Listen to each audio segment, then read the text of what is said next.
Hello,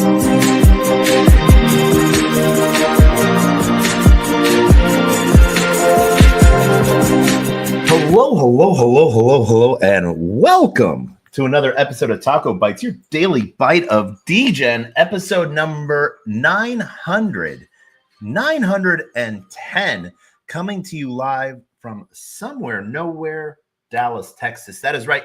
We are still here tomorrow. No, I'm so messed up on my time zones that I still think sometimes the day is off. But today is Thursday. Happy Thursday, everyone. I actually leave Saturday. So we will do a Saturday morning cartoons, I guess, maybe edition, possibly, maybe. I don't know. Maybe I'll do it from the airport. Who knows? But flying to Paris for Paris Blockchain Week, that is coming up. I had planned this space out. You know I am an ADHD monkey or squirrel or fox or something. I don't know. I am medicated. But last night, I literally just played some really fun games. And then I thought I was like, oh, I'm going to talk about Paris Blockchain Week tomorrow night. That's what we're going to do. And that's what I talked about me doing. But I have known Mihao for maybe officially about a year. Officially, I think. And we have talked about doing show. We've done little bits of content here and there. I've known him through Michael Turpin, through Coin Agenda, through Tokenize, through Bit Angels, and literally it took us running into each other again in Denver, East Denver, for a fight. Yes, that is right. Me and Mihao were going to fight. No, we were not. But I would like to introduce the one and only Mihao of Swiss Fortress. Mihao, how are you doing today, man?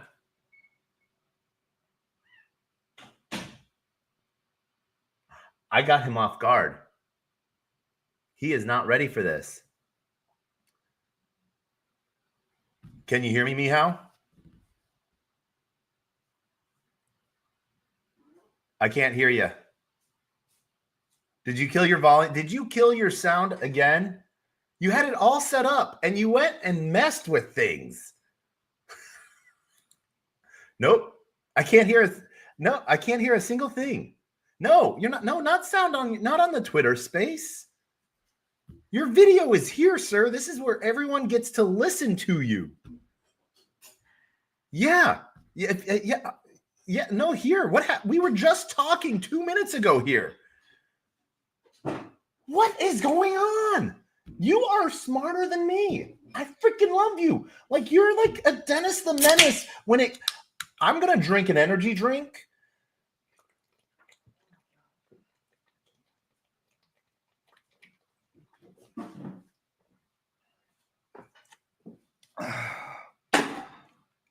Did you fix it? That energy drink fixed me, I think. All right. We are going to add you as a speaker on a Twitter space. That means, oh, man. Oh, he had to drop it. Oh, my gosh. All right. That's where we're at. We are having Technical Thursday. And while we're having Technical Thursday, me and my super smart brain totally forgot to open this up. Mihao, come back to video, sir. No one can see your pretty face on a Twitter space. I know. I'm trying. I'm working on getting back. All right. So give me a second. All right. Well, while he figures that out, I want to shout out. I have to shout out to a lot of people right now because we are. Wait, where did that go? Oh my gosh. Like I've said, I've been doing this show. This is its 910th episode. And I still mess up on the daily on this. And it's almost like I don't know what I'm doing sometimes. But I swear to you that I am a semi-professional. That is what I will swear to you. I want to shout out. I need to shout out to everyone on. We need to close that, I think. Shout out to everyone on LinkedIn, Player One Taco YouTube, 0x Degens YouTube, Twitch, Twitter, Telegram, Rumble, Kick, On Chain, via Unlonely, on Abstract, and huge shout out to everyone on Twitter Space, and a huge shout out to everyone on the Arena. All right. Hey. You have the phone in your room with you. I do? There's no chance. I hear it. Here is that. I told you it couldn't mute. I said throw it in another room. Check. You are checked. Okay. The mic is off on the phone. Yep, but the phone will not go silent because you're on a Twitter stage. Twitter takes over the phone. We're going to talk about this. All right. I'm putting the phone in the other room. In a drawer. Throw it in a drawer. Throw it in a drawer. Throw it in a drawer. Yeah. The phone is in the drawer. Does that fix it? Yeah, it does. Oh, weird. Okay. Things you I didn't know. Yeah. You do not know how many times I have thrown I was going to say drawers and phones behind me. Phones and drawers behind me. Man. Okay, wait. You know what? All right. Ladies and gentlemen, I want to present to you the one and only Mihao Hacks from Swiss Fortress and Matterfy. Mihao, how are you doing today, man? I'm good, man. I just had a bunch of coffee. I took a nice nap before my second space of the day, so things have been a little busy. Yeah, some funny things happened. Like I did this interview with Bitcoin.com in East Denver. And it went for an hour. Okay. But then they went for an hour and a half because they we messed up the last third, like the camera died, so we had to redo it. And then they released the first video. I was like, oh, cool, they released the first video. And then every 3 hours they released another clip. And so they just keep my feed is keeping more and more clips. Today I'm the most X famous I've ever been, which is interesting. Man, because of Bitcoin.com. It is the crypto machine of content. What's funny, I took a hour-long video conversation with someone, and I turned it into 212 clips, ranging in size from 30 seconds to 3 minutes. Well, I hope you get 30 clips out of me. So we're gonna have I'm a pretty clip worthy. Clip worthy. I think. Nice. I hope. So yeah, great to finally do the TacoBytes. I've been seeing Taco at every conference ever for the last year, and we keep running into each other. And my wife's got this weird taco obsession. She's just like, "There's Taco," because he's the most recognizable guy at every conference, because he's usually wearing a backpack with a neon something on it, and she'll be like, "There's she's the taco tracker." She's like, "Oh, there's Taco." He's 100 feet to the left. And what can I say? It's cool. No, I mean, dude, you're fun. You're the biggest thing about the conferences, a lot of times are, in our space, things are dry, It's you got to have fun. And what women are amazing at is that they have fun radar, right? It's actually a thing. So if they see somebody fun, they want to hang out with them. It's just how it is. I have turned into an old man, by 9 p.m. or no, if I'm at the conference, I'm either out and I don't go home after talks and panels, and I just keep rolling to events, because the moment if I go home at 2 p.m. to go recharge or grab some food real quick, I'm like an old man, and I fall asleep and I wake up at 6 a.m. the next day. So it's either just roll through it and eat a lot of ibuprofen, or I catch up on sleep. Are you coming to Paris? No, I'm here. I'm going to be doing well. I think it's just weird situation. Like there's those movies where all of a sudden they're like, "You're gonna sell the company, man," and now you got to do all this stuff. You got to add up like the value of all the pencils. So I'm in kind of that situation right now with a VC, where they're Yeah. like, I had one VC that like nearly just ended the round like a week ago, and then they kind of were like, "Oh, we need you to delay," and I was like, "Well, we got to get this money in here." So now I got another one, except this dude's a stickler. He's cool. I've known him for like a year, but like super stickler, right? So like all of a sudden I got to put on my like MBA hat and do all this endless paperwork. So two of my team are definitely going to be there, and I may be there. I really want to be there, but like honestly, closing is super important. And then I'm going to have Jakub there, who I think you're definitely going to meet him in Paris because he's our VP of sales and investor relations. Polish guy, really cool. And then Amr, who's one of our lead investors at Matterfy from the bridge round. And also he's the CEO of Swiss Fortress. So Nice. they'll be there. I may be here doing paperwork, which is like literally my favorite thing to do. I live for it. I love paperwork. I want to do more TPS reports for more people all the time. And, that's my highest purpose.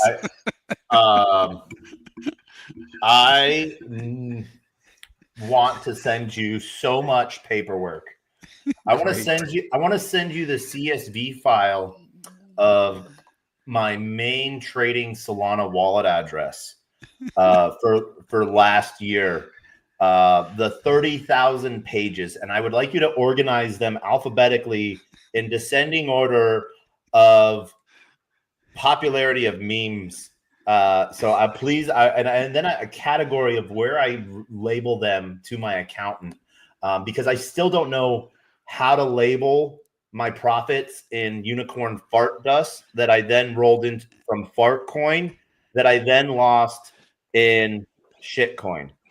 Yeah, and then you went through the Ponzi bridge, and then there was a soft rug pull, right? Like there's like how do you, there was a video on X where like some guy was kind of like they were doing this dialogue of like how to explain to the IRS what we do. But by the way, Swiss Fortress got you there.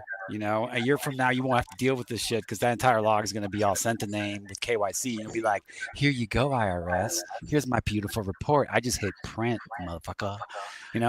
Like, so that's actually an interesting technical thing. And the other thing that I hate is paperwork. But one thing that just randomly came to mind is how bad the paperwork in Europe's gotten compared to the paperwork in the US, because we're running Swiss Fortress, and like Switzerland's like probably one of the coolest jurisdictions in all of Europe for crypto. But dude, the paperwork's insane. And then also half our company's Polish, and all the paperwork that my Polish developer bros have to do just to like work for an American company is crazy. Like, in Poland, you can't just send us an invoice, because like if they send me an invoice, they immediately have to pay tax, like right that second, like they got to immediately pay tax. So what they do is they send a pro forma, then we pay them, then they send us an invoice, then they pay the tax. Yeah. Right. So it's like, man, like sometimes we think in America, and I've been here for like, I was raised in Poland. I lived here for 10 years, but obviously when you're 10, 0 to 10, you're not like aware of how things are, except I lived in communism and it was like super dark and North Korean and shit. And like, I remember like there being tanks on the streets when I left Poland because there was martial law, because they were cracking down on all the solidarity activists. And what I didn't know is my parents were solidarity activists. And the reason we were leaving is because we were effectively getting deported because they didn't know how to arrest everybody. There's too many people like resisting at the time, right? So this was back when resistance was really cool. And actually did a lot of meaningful things as opposed to like feed the outrage economy. You mean you weren't part of the cancel culture? You were part of like I was part of legit revolution that brought down the wall as a child, but I didn't really know it, Yeah. But yeah, that's how I ended up in the States in '82. So I look, I'm fairly ancient, really, but I've been working out. So you don't look a day over 47. Great. Thanks, Taco. So what I was saying is Europe is like, it's really kind of shooting itself in the foot from like a business point of view, because like just to get the Swiss Fortress token listed, like we had to like do a whole mica paper just to set up that company was hundreds of thousands of dollars. It's like here, if you open up a C Corp in America, you're looking at, if you got like the nicest lawyer, you get like 10, 20K. In Europe, it's literally like to open a Swiss AG, which is essentially like, Isn't it like an LLC? No, it's just a C Corp. So in Okay. Switzerland, there's GmbH, which is an LLC, and then there is an AG, which was a C Corp. You have to deposit 100,000 Swiss francs. Just be like, oh, here's 100,000. It just got to sit there, and as long as the company exists. So it's really weird, like how Europe is actually sort of politically shooting itself in the foot, and economically with like they've taken like a little bit of what we've seen here in terms of government bloat, and they've taken to a whole nother level. But the big difference in Europe is they don't cheat nearly as much. There's not much waste. When you're in Europe, like you feel the niceness of the government spending. When you're in America, you feel jack shit, right? Like over there, they have free medical care. Here, like literally, I shit you not, my Obamacare insurance premium is $2,000 a month.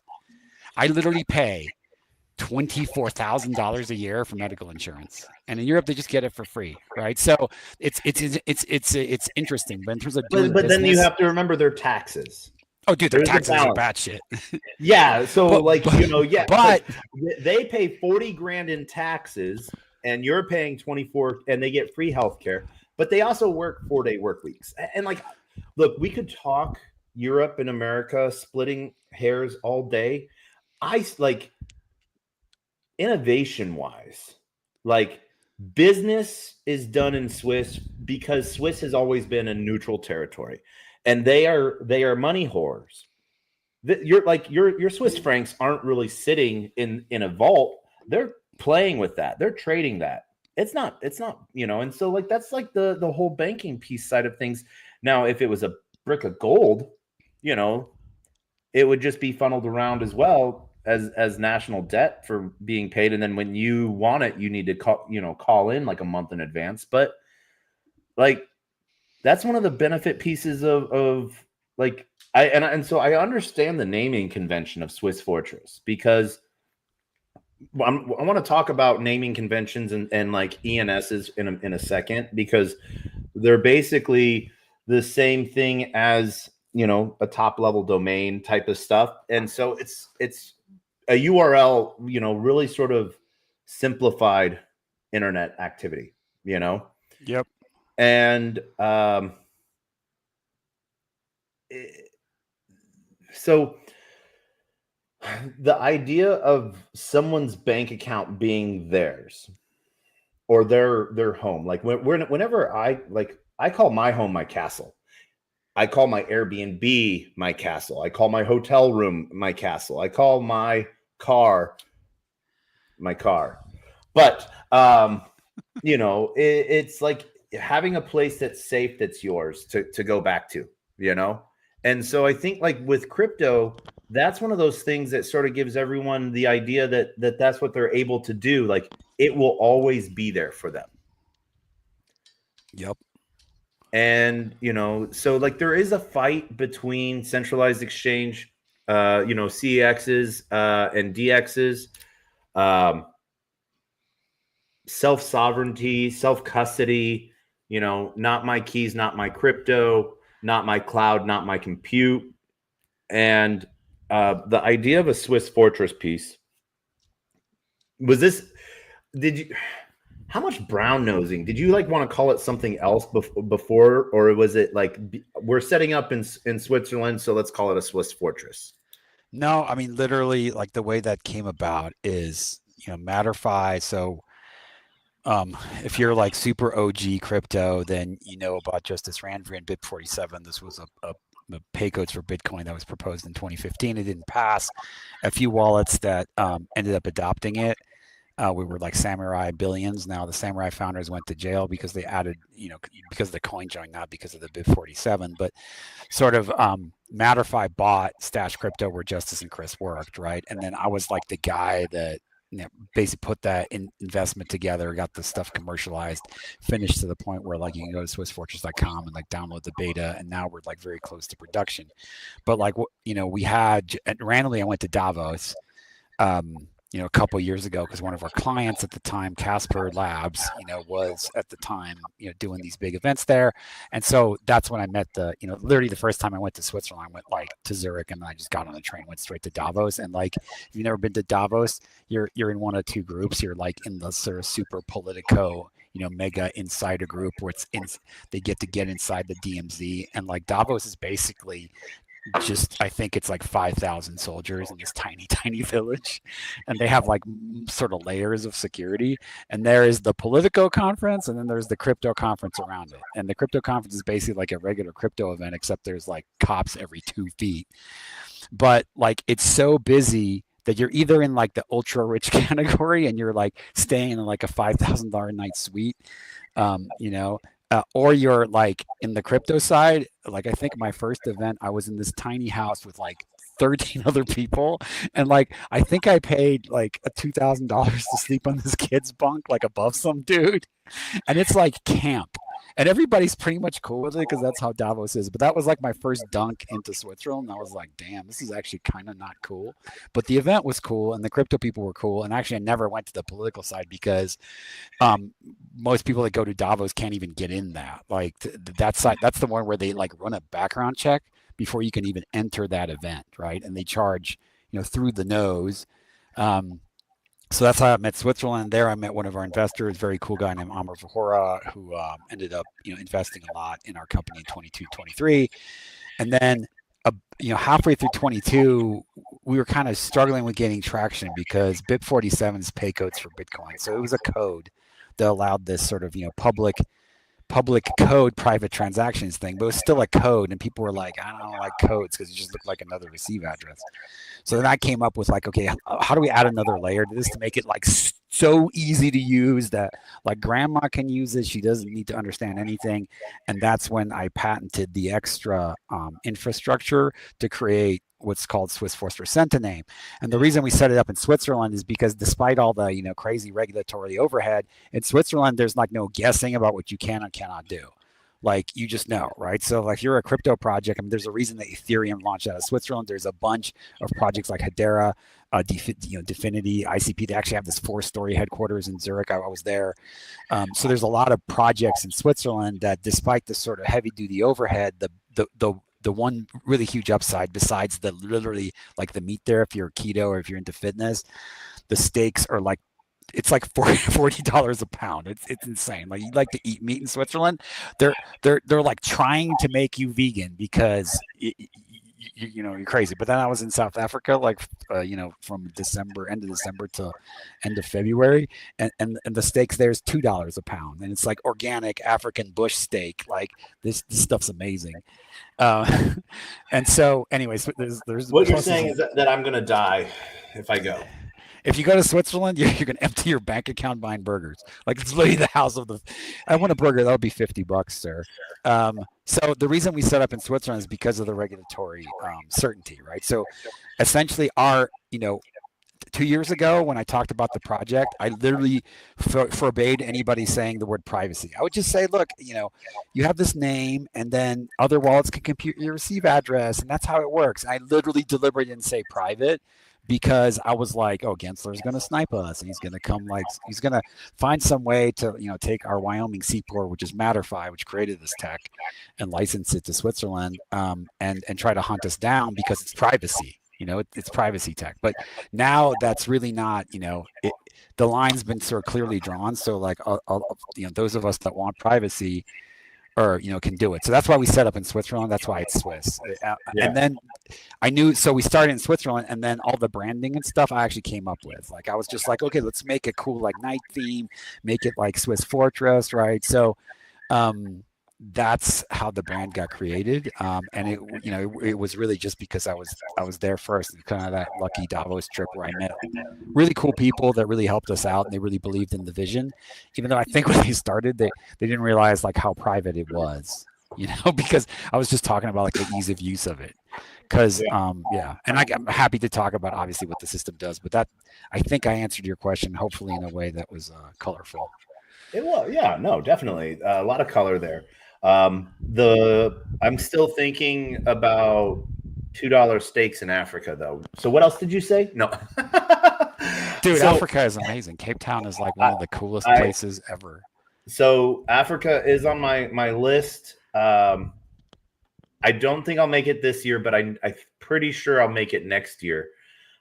Just because there's a lot of Europe and a lot of Asia planned this year, and a lot of and actually some US and I will get to go back. I'm going to get to go up to the 51st state as well later on this year for Consensus in Toronto. So yeah. You mean 52nd after Greenland? But we'll see. Yeah, probably. Who gets there first? And then they get into a competition of who wants to be 51. So I guess it's like a win-win type of thing because no one wants to. Yeah, it's I feel bad for who's going to be 53rd, but no. So there's just so much going on, if you go to Cape Town, you got to come to my stem cell clinic in Cape Town. Because you have a stem cell clinic. I'm setting up a stem cell clinic in Cape Town, and it's currently operating inside another clinic. Essentially, that like we're expanding, and that scares me. Yeah. No. It's like the awesomest. Will I come back with all of my organs?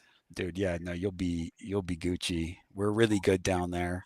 I've been doing anti-aging since I was 32. I was like in my 30s. I'm like, fuck, you never know how long it's gonna, because it's like ultimately the economies of the world are like, first you definitely need money, but money's a way harder to do than health. Health is way more predictable, right? And what health gets you is runway. Like now I'm 53, and this Matterfile will probably be my first big exit. I had little ones before, and actually the first 3 companies I worked for were all sold, and I was like really young when this happened. I was like in my 20s, early 30s, and after that I was like, man, I shouldn't really work for people anymore, like because like I'm just making, like I was the chief technology officer of like IntelliBridge.com. I was their first CTO. IntelliBridge.us. If you Google it, that's currently one of the top Intel and software security government contractors inside the Beltway. And I was there when like the plane hit the Pentagon, and I had an office in Georgetown where all this went down. So there's a lot of color there too. I was standing on top of a 7-Eleven. Yeah, where? In Denver, Colorado. Wow. Yeah. It was a very interesting morning. The night before was I just remember it very clearly. That and I remember for some reason very clearly when Dale Earnhardt died as well. In the NASCAR NASCAR. NASCAR crash. Watching that live, and I remember that morning. I don't know why those two incidents like feel very similar to me, and because they weren't far apart, and it was a very interesting time. But it was sort of hilarious. One of the things I love about algorithms that as we're talking through Twitter, the algorithm sort of shows you things in your Explorer tab.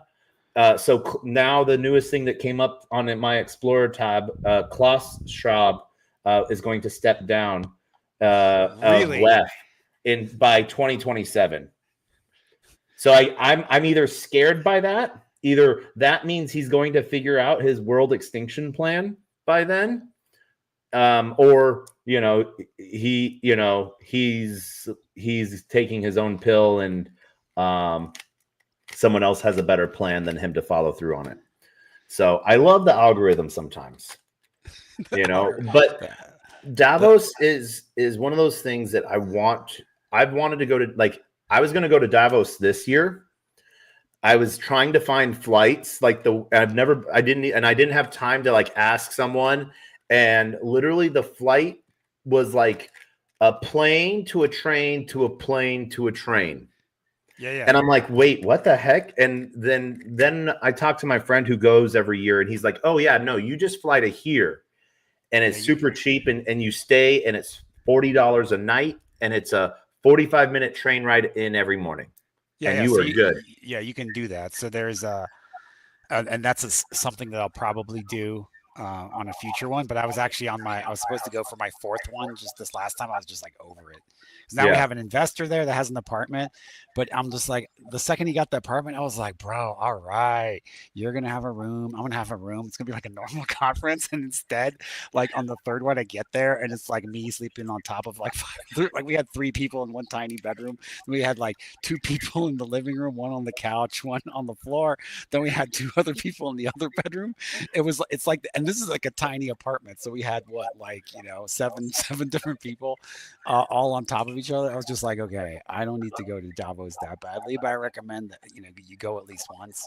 Yeah. But my original point is you got to take care of your health because you never know how long the sort of the wealth process will take. The health process is actually way more predictable. And you get really good returns right away, and it's cheaper than investing in your own business, and what's way less risky, and it buys you guaranteed runway, which is interesting, right? Because it's like you don't, a lot of us don't make it till we're older because that's how long it takes to figure stuff out. And sometimes you just get unlucky. Like I had my first big pop in my 30s, and then I was kind of young and dumb, and I lost all the money because I was kept trying to like save that business when I realized that it was like going down.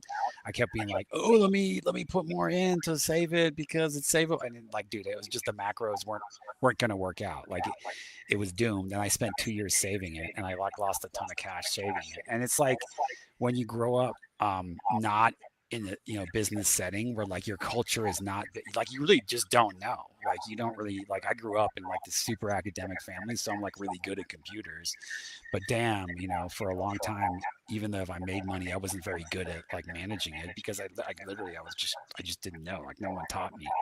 So so I had to learn it all myself, like the hard way, right? But along the way, I'm like, damn, I don't know how long it's going to take, and I certainly want to be around for like a while. So I became really obsessed with anti-aging. So that's why you should go see my stem cell clinic in Cape Town whenever you're feeling like you need a little boost. And I promise you, it's pretty freaking revolutionary. Well, so one of the things so I'm going to be going to a talk in Paris with Charles Hoskinson. He's got a clinic up there in Wyoming. Yeah, so a lot of the crypto people have invested in various forms of life extension, right? So what they're looking for is essentially gene therapy or stem cells or what's called like Yamanka factor sort of regeneration, where you take these factors that'll send the cells back to like a teenage age. And a lot of this is going to be sort of the magic pill. But the thing that these guys, it's like funny because, Hoskinson's, I've never met him, but every time I see him, this is not a healthy looking human, right? Like, yeah, you're not like, oh yeah, Hoskinson, he work out. I'm gonna tell him that. I'm so going to say that to him. I'm gonna be like, bro, do you work out? You hit the gym. So I've never met him, and I was actually you lifting like 250, bro. Like what's your bench, man? So I've been lifting almost every day for a decade now, right? And I can tell you that like there is a ton of stuff that you can do now that'll massively extend your age. And Brian Johnson's probably like the most known sort of extraneous, sort of not extraneous, but the extreme example of that.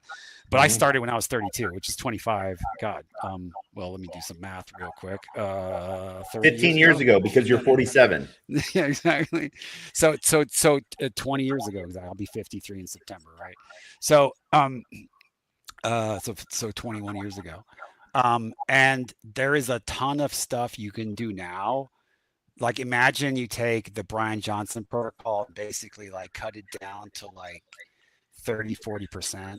It does not consume your life. It makes you feel like great. Just, honestly, if I didn't do what I'm doing for health, like I wouldn't be able to make it through this. Like there's just no way that you can do this job, because this job is like, people are like, oh, now, like, oh, well, look at you today everything's great. First of all, it's not great. Like there's still like a lot of stuff we have to do. And B, it was 5 years of pain to get to this point. We made it through, 2 huge crypto winters, like endless economic downturns, COVID, all this shit. And it's like, unless you have like, bros in Silicon Valley, they're like, yeah, man, we'll give you a startup cash, 10 million at 30, no problem. And here's some favorable terms. Like no one really gets that except like the insider bros, right? And to become an insider bro, essentially you have to have an exit and you have to be well known in that space. And it's like, being a entrepreneur on the outside of that system where you can't get in because essentially it's an old boys club. It's like, the PayPal mafia.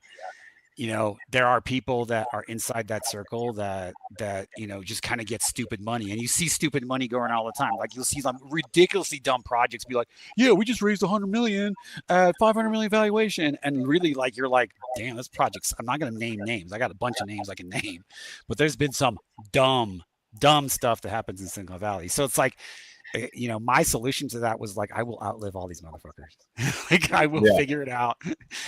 I will, I want to make the cool tech. And so, like there is a, so that's why I'm kind of like, I don't like fat doctors and like people that are like, yeah, I've invested $1 billion in health, but I'm really unhealthy. It's like, dude, that's the wrong investment, because if you invest like 20, 30K in yourself every year, you're going to get way more return and you're going to be around to see your innovation actually work. Because the problem now is like, we are like, this is a lot of like AI.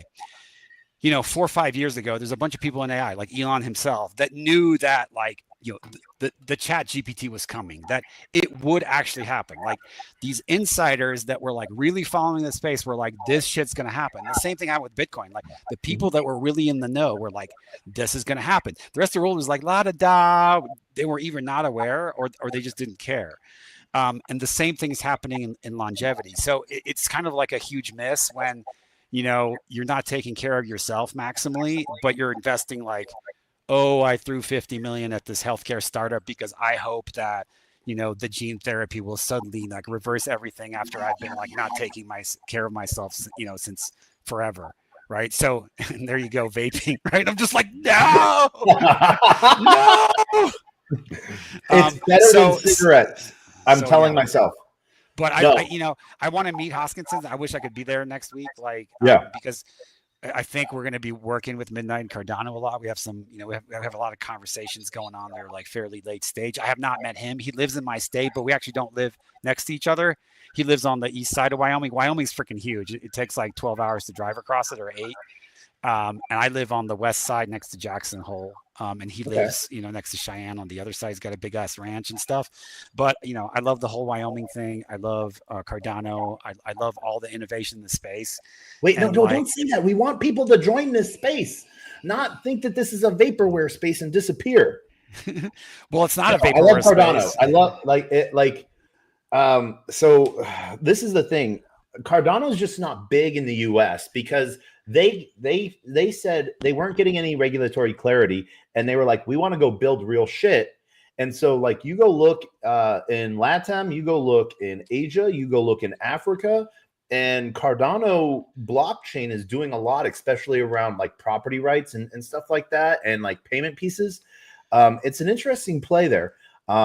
One of the things that I've always really liked about Cardano is like their voting system structure, and the fact that they just had their DREP consortium, their constitutional congress, I guess you would call it, in LATAM in December. I actually got to be on some of the working groups for DREPs and like how some of their voting structure would be. So I got to have a say in that before it went to like a DAO structure.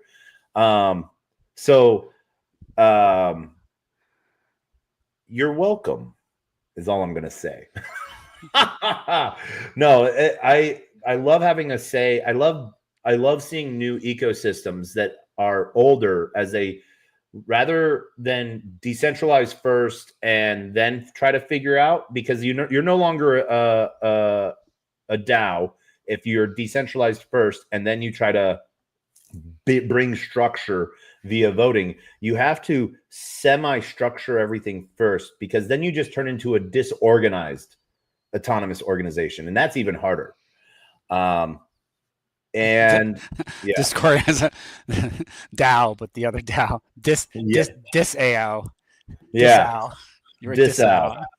And most DAOs in the world are honestly DAOs. There've been so many DAO train wrecks like in our space that like it's really hard. You know, the only way I can see doing it is you start off centralized. You make sure you have like, you know, essentially a noble king ruler that's not too cray.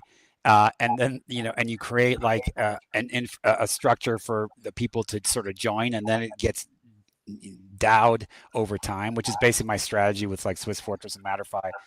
And you know, I can't say what the name of the American side of this project is going to be, but it's definitely something we're going to do once there's deregulation. Swiss But yeah, Fortress, and you're coming out with an American side. Alamo? The Alamo. Wait, too old school. Your naming conventions is Swiss Fortress to be a Swiss organization, and then you're moving to America DAO, America Wallet, yo. America. So yeah, so at this point in the conversation, because I know you like to like riff up different, I can definitely go and explain why all the crypto people and like what they're actually researching, if people are interested in that, what the science behind it is, because I've been following a lot. And then I can also talk a lot about like what you can do today to just extend your life by decades, you know, until that stuff comes. And then when you combine the two, it's actually when Brian Johnson says this is the first generation that doesn't die, he's not crazy. It's possible. It's actually possible. So like, just like the people that, you know, the rest of the world was like AI, whatever, right? But there was like a small group of people that are like, no, this is going to happen in 22. This health revolution where all of a sudden there's going to be like an age reversal button. It's going to happen probably by 32 is my prediction, if not faster. But you really like the caveat is you got to be as healthy as possible, because it's not going to be like a thing where like, okay, you just hit this button, all of a sudden everything's okay. Like essentially, if you've been living unhealthy your whole life and you're like 50, 60, then you're going to pay a tax when that happens, right? So that this is something that I think most people aren't aware of, and they're just not thinking about it. And this is like why like don't die is a cool thing. And I actually love Brian Johnson in the sense because he's kind of a crazy guy that's like on way too much stuff and he's trying stuff too fast. And it's not really scientific, but like when you try to call him out on it, he's like, nothing but love, bro. Nothing but love. Like he's so positive. He's like, I just want you to go to sleep on time. And like, I'm like, dude, it's honestly cool. And I met him once and we kind of talked briefly, but he was like kind of swamped by his cult. But the overall, like the general message, the don't die message, even though that like that's very, it feels kind of culty, the philosophy behind that and what he knows, he's right. He's right that there's things you can do today that get us to the essentially the singularity of life extension, where things are going to get real interesting, because how much does death suck? I mean, it really sucks. It's like so much economic loss there. You know, there's been a bunch of books like, written, Why We Age, Why We Don't Have to, where they go into a chapter about like the economic cost of death. It's insane, because when you die, like all your knowledge, everything you built just suddenly disappears. And like this, huge generator of economy that's been actually increasing over time is just suddenly toast. So like, people are like, well, what if everybody lives forever? It's not going to like end the world. It's like, no, we're just going to create, like, imagine like the value created, it's going to go really exponential, and we're nowhere near close to having the planet resourced out. So it's an interesting thing that I'm super passionate about, just as passionate about as, making everybody safe. Like if you haven't picked up on it, like I'm really passionate about helping people. Like I get super excited when I get to help people. And so what Matterfy and Swiss Fortress is, and the soon to be named Alamo Project in America. Project Alamo, is that, can we make that, like, can you put that on an official document? No, but for this podcast, we can refer to it as the Alamo Project, because it kind of sounds like the Manhattan Project, which is kind of cool. Except that one was super destructive. Like obviously, dear God, I don't really want to be associated with it. But my whole jam is to just offer upgrades and like help people do better, period. Right? That's like my whole life was. That's why I quit doing corporate white hat hacking, because it was started to get like super creepy, and I just couldn't handle it anymore. I was just like, okay, I'm really over this, because even when I tried to help the people, the corporation will generally make me shut up and like do what they wanted, which is a lot of the time not helping the people. It was the opposite. It was like kind of hurting the people for their benefit. So my passion is health. It's and it's safety, accessibility, and trust for everybody inside of crypto. And that, like, I want to, so like probably, obviously my full-time job is Matterify, but at some point I'm going to also just be, working in healthcare essentially to sort of get the rest of the message out after I'm, probably we sell Matterify, but which I think is going to, hopefully happen fairly soon, because I do think that like there's a bigger entity out there that can scale this more than I can, and I'm kind of conscious of my limitations. And ultimately, it comes down to like how much money you have. Like it's amazing. Like you can have the perfect tech, the perfect message, and the only thing that's holding you back is how much money do you have, because that's what determines your reach, right? So there's just organizations that they've been growing, like X, or any of them, the huge AI companies, or any of the huge tech companies, or any of the huge social media companies that are going to be better at taking like what I've created and actually like making it go everywhere. And then whenever that time comes, I'll be like, yay. And then I'm going to go run my stem cell clinic. So that's my secret plan. I'm going to continue to bless up the world. So is this putting in an offer on Matterify, Swiss Fortress, or Project Alamo, or all three? It's really a group. So like the VC we're going through with right now is actually making us redo all the accounting as if it's a group. Okay. Because we're in this weird structural thing where we had to do this thing offshore, and we couldn't tie it directly to Matterify, because then like Gensler might think we're being cute or whatever. Yeah, that you're like, and this was the problem that we saw. But as tech companies, like last year was a little bit of a shit show for my company, as we moved from being a U.S. tech company where we had been in the U.S. for 3.5 years to moving to a Cayman Foundation.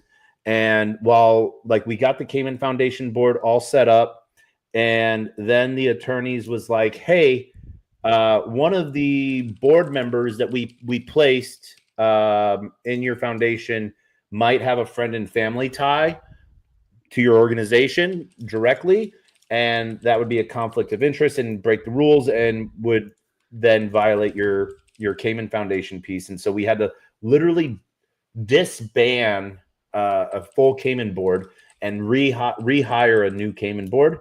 And then the political scene changed in November, and January 21st, we turned the light back on in the U.S. office.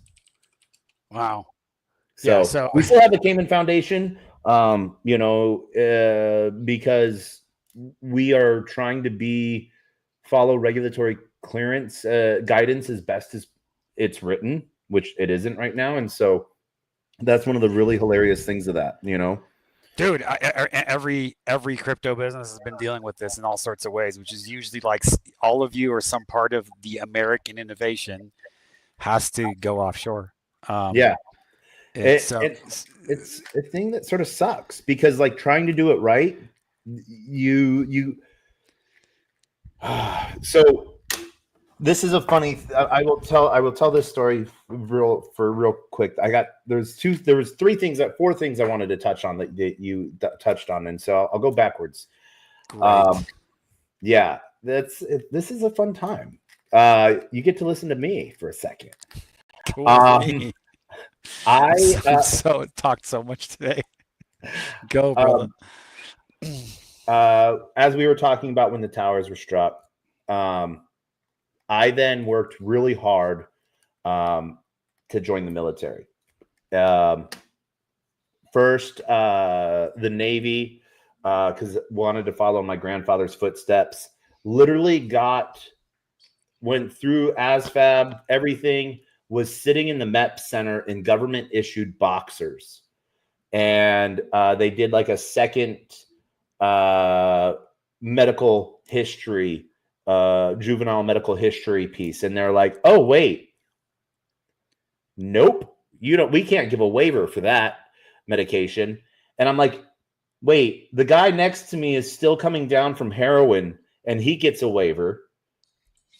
But medication I took 12 years ago, I'm no good.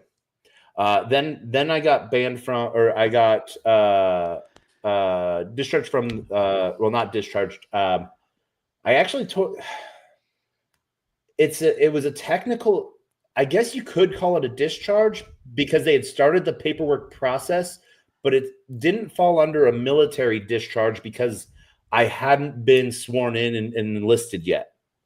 So it's really weird.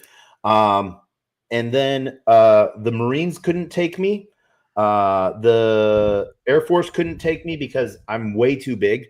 But they couldn't take me as well. And I was too scared shitless to join the Army because I had just had every branch of the military turn me down, saying I wasn't good enough. And so like literally like that, I left that as like a string of hope. Like, I'm not gonna go ask because I don't want I don't want to be told that I'm not wanted, basically.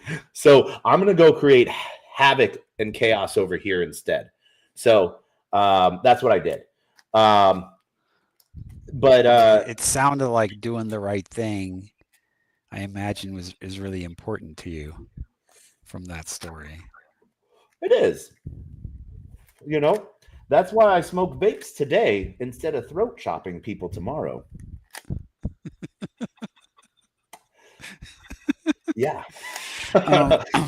But so okay, yeah, that story there. I mean, like hearing you tell the story of how you try to get in the military, like 14 different times after September 11th. I feel like yay taco, because I've got there's like this severe patriotic streak in me, so like I kind of connect with you on that. Like the day after September 11th, at the time I had a Plymouth Prowler, which I don't know if you remember that was like the really sick Plymouth car, which I actually sold it for people's payroll. Like at the the company that I said like kind of went down. Like I did some crazy shit to try to save that. One day I sold my Prowler so I could pay my staff, which in that day that was the right decision because people needed to get paid. But damn, I'm sad I sold my Prowler because those things are like worth a ton right now, and it was a cool car. But I drove around with this giant American. They're worth a ton right now. I mean, not like a ton, but they're like they've gone up in value and they're super rare because there were so few made. Yeah. And it was like a really weird American exotic, and it was like affordable. I think when I bought it, it was like 45,000 or something. I mean, so this is like, and as soon as you drove it off the lot, it became 23. Yeah, I remember seeing those things for so cheap. Yeah, but then after that, like after I sold one, I tried to like find them on the used market, and I was like, damn, these things are like expensive because they're increasingly they're just rarer and rarer. But the day after September 11th, I like took the top down. I think I took this gigantic American flag and I drove from my house in it was Alexandria and Falls Church, and I drove it to like DC on my way to work with this huge American flag, and I was just like, man, fuck this shit. And there is like growing up in the Reagan era for me, that's and then kind of like seeing the contrast between Poland, which I even though I was 10, I very clearly remember it was like North Korea is today. It was like red lines and empty shelves, and like you had like stamps for things. I mean, it was really, really bad. And then coming to America and like having like Legos, all the Legos I wanted, and like Disney World, back when it was just super cool and not even remotely woke. And then running right into Reaganomics when you're a teenager and like growing up in the 80s, which in a lot of ways, I love tech and I love being ahead in time, and I'm always like, man, it'd be so cool to see like what 100 years from now will be like. Hope I'm around somehow, right? If the healthcare singularity happens, but man, it was a magical time, right? So that's what instilled my sort of sense of, we were literally, saved by America, and then America brought down the wall along with, solidarity and the Pope and Gorbachev and Reagan. And it was like magical being there, witnessing all that. And that's, that really hit me when September 11th happened. I'm imagining it kind of hit you. Maybe, obviously that wasn't your backstory, but just from your story, it's like I imagine there was some pretty heavy duty emotional impetus to like help at that time. There was some major things. Yeah, we'll talk about that on a different time. But cool. The fact that you brought up Disneyland, and I already talked about my grandpa once. I'll talk about my grandpa a second time. So my grandpa, one of the funniest, the two funniest stories of my grandpa is one, to start his insurance company, he got denied by the banker at the bank. So he invited the banker to dinner, and the banker was like, look, I already said no. My grandpa was like, don't worry, just no harsh feelings. I just want you to come over, have dinner with the wife, and whatnot. My grandpa then went and spent $16 at the liquor store to buy all the booze. And he literally got the banker drunk to get him to sign the loan paperwork so he could start his insurance company. That's awesome. It is amazing. And so my grandpa then took a risk on a third-party company that then turned into Disney to ensure the building of like Disneyland and World later on. But he's the one that carried the insurance for a lot of the rides after the construction. And he's like, one of his, I say this, one of his famous lines. He said it to me once and it just always stuck with me. He's like, with a stroke of my pen, you like Pirates of the Caribbean? And I was like, yeah. He's like, with a stroke of my pen, I can shut it down. Oh, man. It's like breaking a kid's heart. And that is when I knew my grandpa was the most powerful man in the world. So, yeah, true story. So, all right, backwards. We're working backwards on storyline pieces because one of the things I wanted to touch on is aliens. I don't know why. I want to talk about aliens. But maybe I got insider info on that hilariously. I know all about the aliens in space. Yeah. Nothing that's going to get me canceled, right? No, but I have actually a really interesting alien story. And at some point we should actually start talking about our tech. Because this conversation is super fun though. I'm like, I could just talk about tech, alien tech maybe, but no. So health and fitness. So I actually have a science degree, believe it or not. I went to school for science. My running joke is my funniest degree that I have, that I say a funny line for is I literally went to college and all I got was my ass. I got an associate in specialized science because I focused on amino acids. So it was sort of really funny.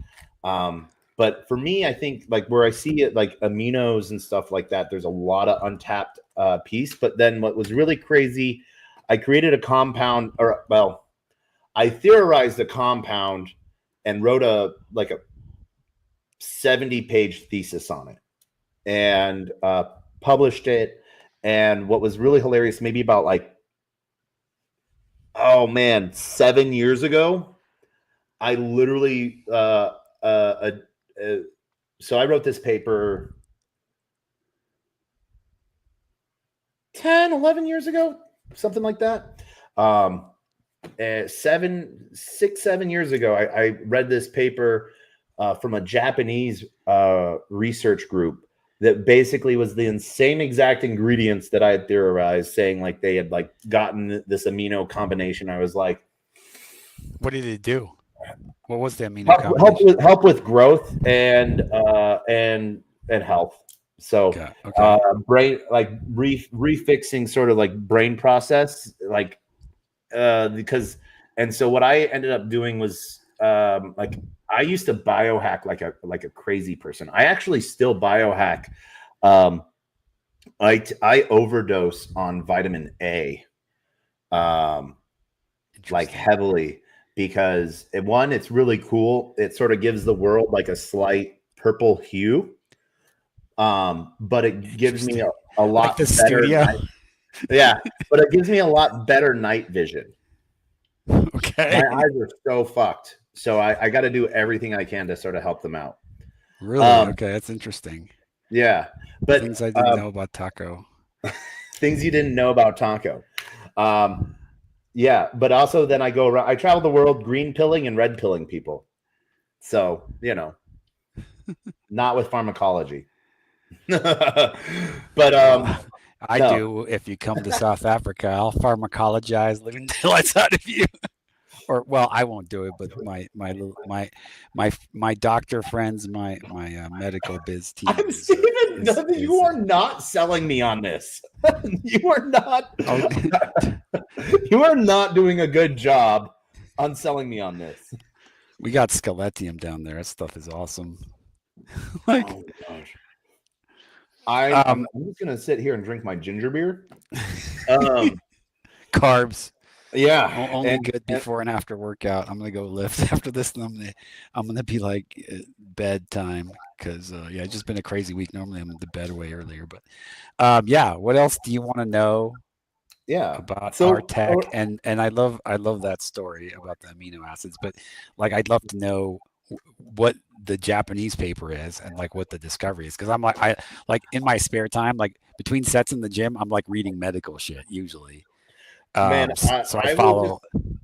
Go ahead. The reason I won't is because I don't mind being like an open book on but like anything that then draws down to like what my name is, I try to stay away from. So you can go do research and you can find like American authors on amino acids and then correlate send them me to with the Japanese. Send me the link to the Japanese paper that's not your real name. It's you're not going to be cited in that unless you are, in which case don't send it to me. But like send me the paper. But I promise if I somehow divine your name, I will not out. I would not out you. You will be forever known as Taco. Is it locked in the Alamo? But you can be the taco or taco period in Swiss Fortress, and in fact, I'll reserve that name for you. Just period, because right now we're not selling the 4-letter names. They're going to be expensive because it's like, it's not a lot of 4-letter names that are cool. I mean, there's still a lot, but like a limited size, right? Yeah. So like the top level names we right now we're only selling 6 letters or more.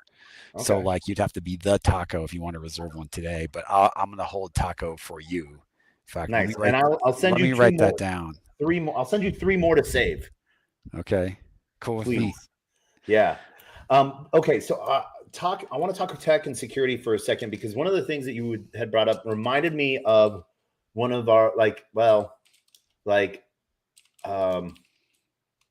original, like one of my, not my original, but one of my older Bitcoin wallets, technology piece. So naming conventions in security in Web3 is a really hard thing, because you have anywhere from 28 to 400 alphanumeric character wallet addresses. And literally, you're off on one. You're either sending it to someone else or you're sending it to nothing, really. It's non-readable. Usually nothing, right? Like usually odds are nothing. Yeah. So naming conventions is a big piece, because like in Twitter, like one of the things we're seeing happen a lot in Twitter is like Twitter integrations with different SocialFi wallets, where you can literally just say at someone and send 69 Degen to at me. So that's like you're talking about friend.tech, which got hacked, and like a lot of people's addresses got associated with their X accounts, and then that caused a lot of problems in the universe. So wait, you mean you don't go post your, like my name is player1taco.eth. That's my Christian name. You mean like that's you were baptized as player1taco.eth. Yeah. My bastard name is player1taco.soul. Yeah, your mom really knew what was coming. Yep. She's like, Satoshi's coming, and there's just going to be this thing near here. She's like the Oracle out of the Matrix. She called you. This baby shall be called player1taco.eth. Don't ask any questions. Exactly. And so I understand naming conventions. When ENS launched, I was like, that's awesome, because what's really hilarious is like we see a lot of address poisoning happening. And I'm like, where did these people go to blockchain school where they like get the wallet address from their last, they just sent something and they're now grabbing something from their last transaction that they sent, that received. And so if things, the UI is not showing what's going on, and we're starting to see more and more security practices built into wallets, which is really cool. But I'm also sort of sad because we've seen 3 major security firms two of them shut down and 1 get absorbed. So we saw JoinFire, which did wallet simulation, and get bought up by Kyber, or Cerberus. We just saw Harpy close down, like out of the blue, and then Wallet Guard. Huge shout out to that team. They got bought by Consensus and got literally now integrated into MetaMask directly. And so security is a big thing, but naming conventions, even if I'm using a naming convention where now people are using like Cyrillic letters to sort of like fake names on Twitter and on different social platforms, because social engineering is one of the easiest hacks. So you're working on a piece on just basically being able to send to anyone. And the privacy side of it is the wallet address is a rotating wallet address for receiving. The bucket of where the money sits is always the bucket where the money sits, but the receiving address rotates. So I might be sending money to you today using the same name service, but it goes to a different wallet address than the next time I send you money. So I don't actually know your money, how much money you have. Yeah, but it sounds like 99% get what we're doing. I know where I'm wrong on it, because I remember listening to one of your talks. You're doing almost like I have the money's there, but then the blockchain just says I own this much of the money, and then it says you own this much of it, but the money's just in one pot. It's something like that instead. No, that sounds like CoinJoin, which is not what we're doing, right? So let me just break it down for me. Yeah. So what is Swiss Fortress? Fortress names, public names, private transactions, created by Matterify, along with some other really cool elements. But one of our core pieces of the tech is the send to name tech. So basically, what we do is, there it is. In fact, I can. You know what? Let me just show it to you, because you can enable screen sharing for me, right? Yeah, there's a big button that says boom. It says screen share. Present. Yeah. Presents share screen. Okay, don't show these tips again. Share screen. Select window or screen. That's cool. What's screen 1? Open system. Hold on. I have to enable my system settings. Oh, you're using an Apple. Yep. Oh no! It wants me to quit and reopen. This sucks. So okay, I'll be right back then. Just give me 2 seconds. No. Okay, 2 seconds. Come back in 2 seconds. So I'm gonna go Webflow this, because I want people to sort of see this stuff. This is one of those things to where you have your wallet address, but then the fact that you can use another ENS thing is pretty cool. I like these things. I am like a degen of degen. So like anytime a new chain launches, I go right ahead and I go and get my name service there. Why? Because usually there is some sort of airdrop involved. I'm not saying there's an airdrop involved in this. But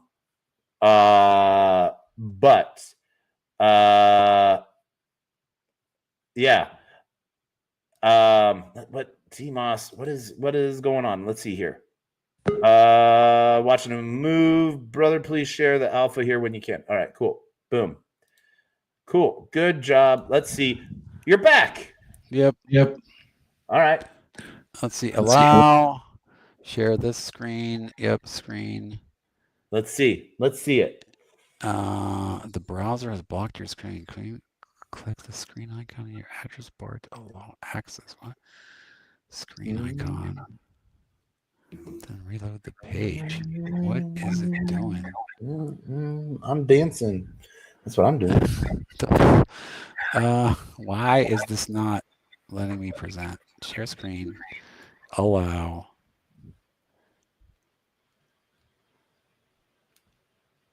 Okay, so do you see the screen share? Nope. Oh, wait. Yes, I do. Okay, cool. All right, Wait, all right. so I see your entire screen and everything that's there. Is that okay if it goes up? Yeah, absolutely. All right, perfect. There you go. All right, cool. So let me just show it to you. So ignore the log. I'm just going to fire up Swiss Fortress here. So yeah, this we can just wait for a second for the UI to come up. All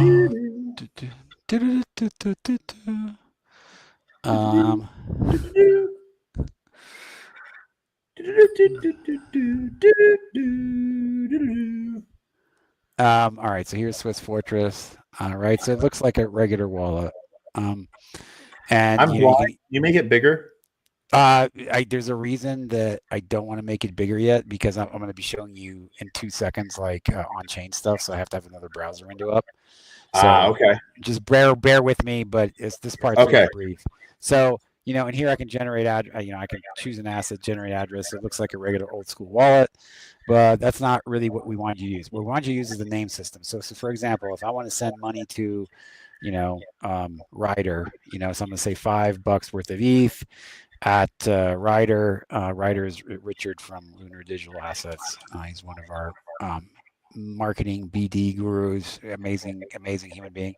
And I just hit send and I sent the money, right? That's done. It's already being sent here. Now so that was Ethereum. Now I want to do BCH.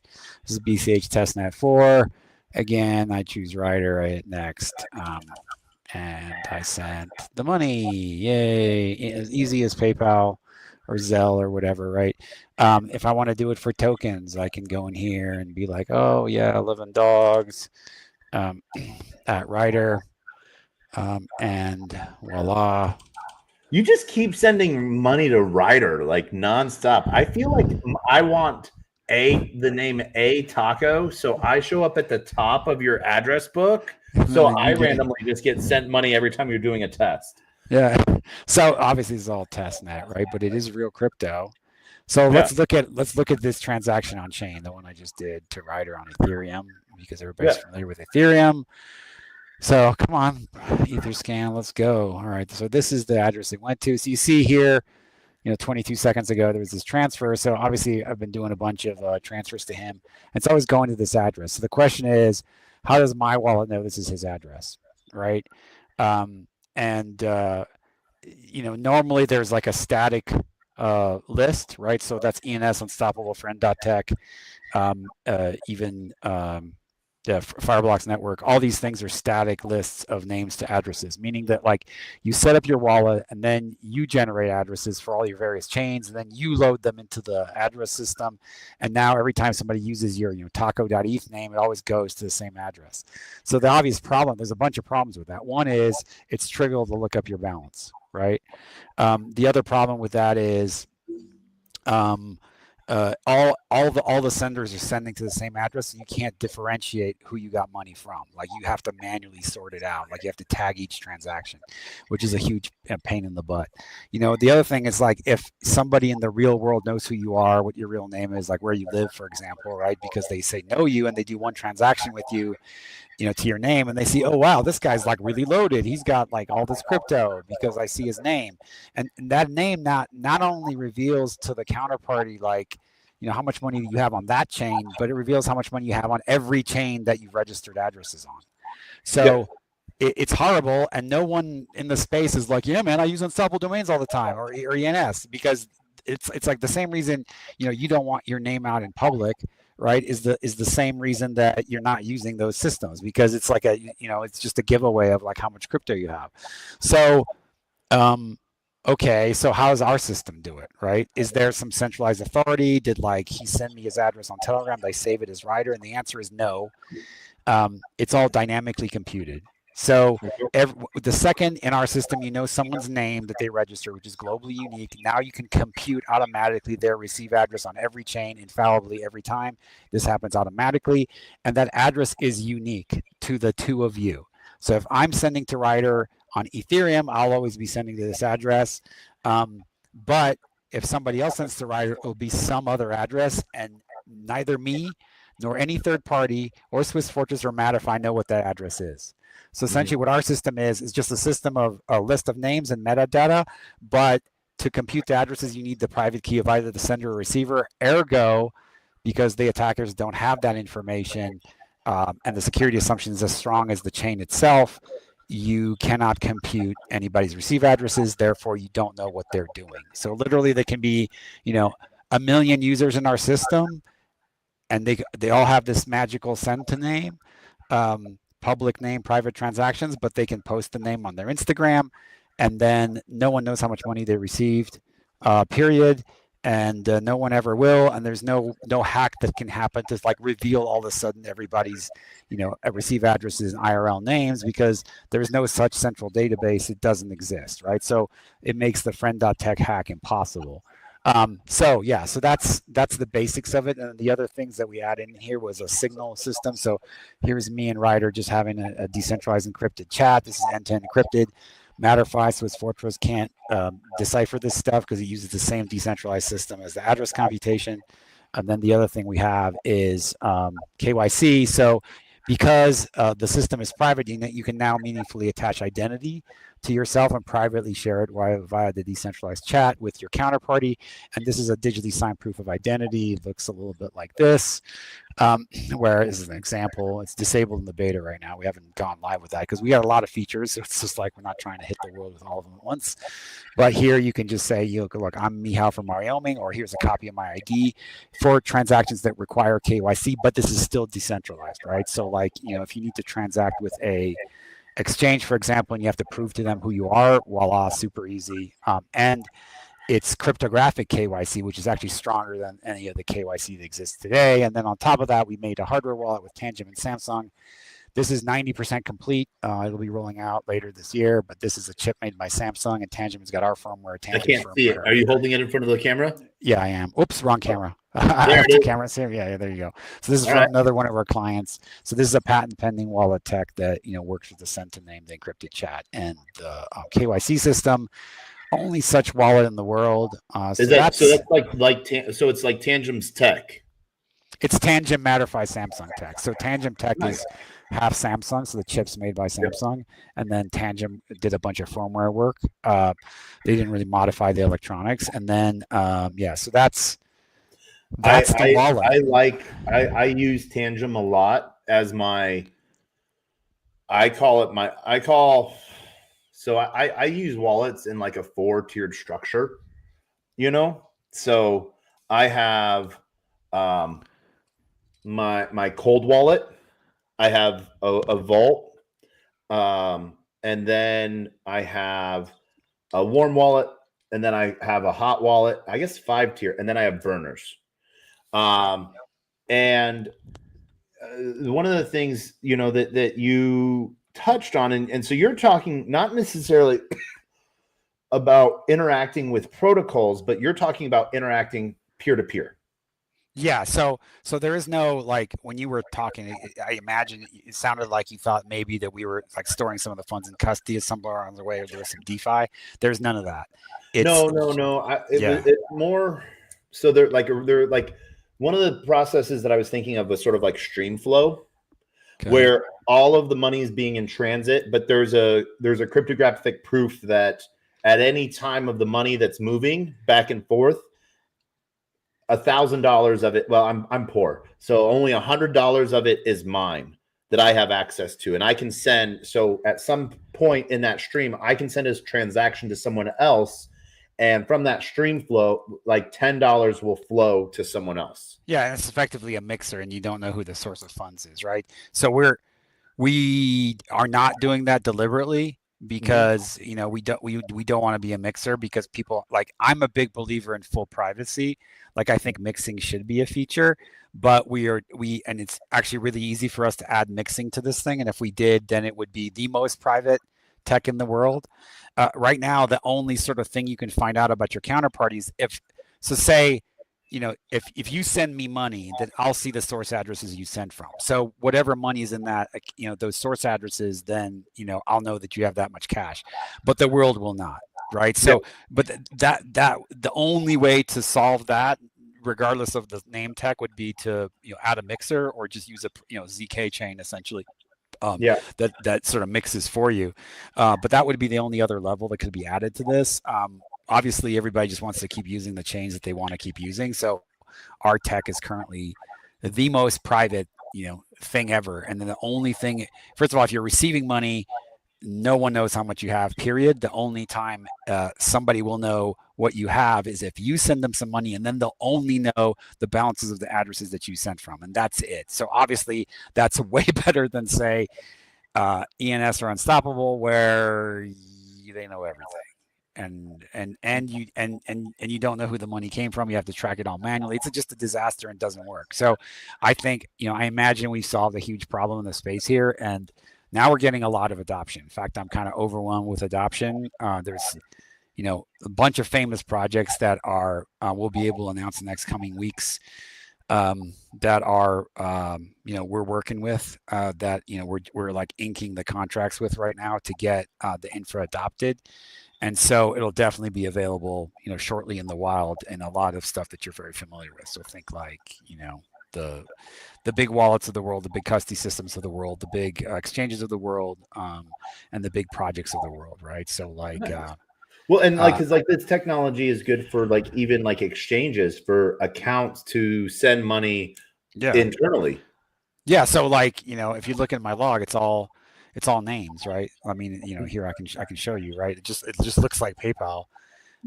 So here, let me hit present again. Hopefully this will be smoother this time. Sounds as Ryder got a lot of deposits. Ryder got a lot of deposits, and we called out who Ryder is. So yeah, we know Ryder got a lot of test net. I freaked someone out because I sent them $100,000 of USDT Sepolia. They were like, "Oh my God, we're rich."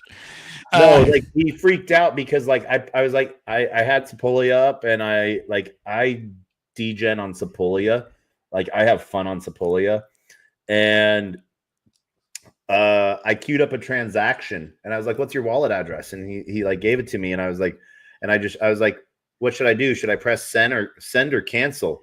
He's like, "I bet you wouldn't press send," and I literally did, and he like started freaking out.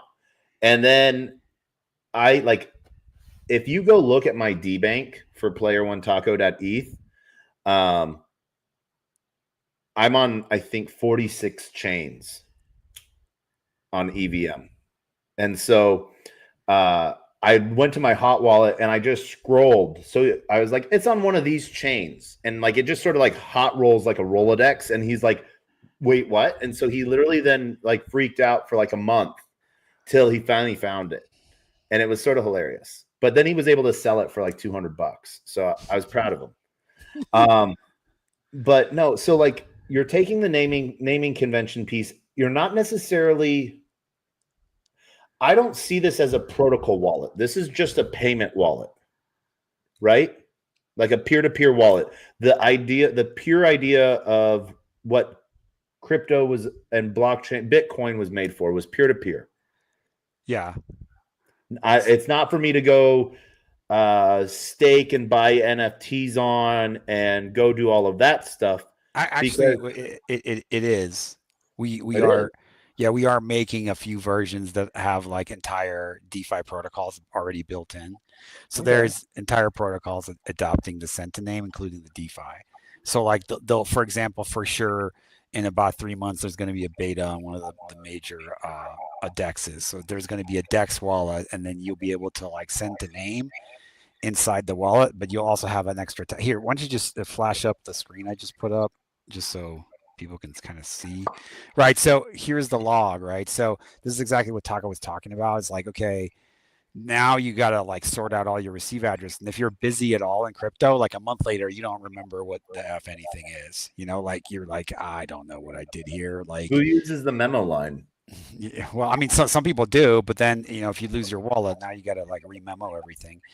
In our case, when you restore the wallet, this PayPal like log with everybody's name just comes back just from your 12-word seed, which is really cool, right? Like you got the seed, everything's decentralized, but also all this metadata is also decentralized the way we do it. So everything comes back, right? So actually this Chris Open Text account, this is an AI sending me money because we have an AI implementation of this too, because the robots really need to know who to send money to and have infallible way of resolving addresses because otherwise they're going to be robbed more than the people because they're like terrible at like, okay, well, how do I, am I going to get on Telegram as a robot and be like, bro, what's your receive address? It just doesn't, am I going to call a person? Like, how is that supposed to work? Right. So, so this is what it looks like. Right. So, now, one of the things we're going to have is another tab in here. So contacts, these are automatically added whenever somebody sends you money.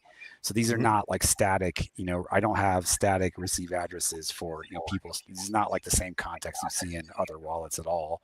This is all dynamically generated.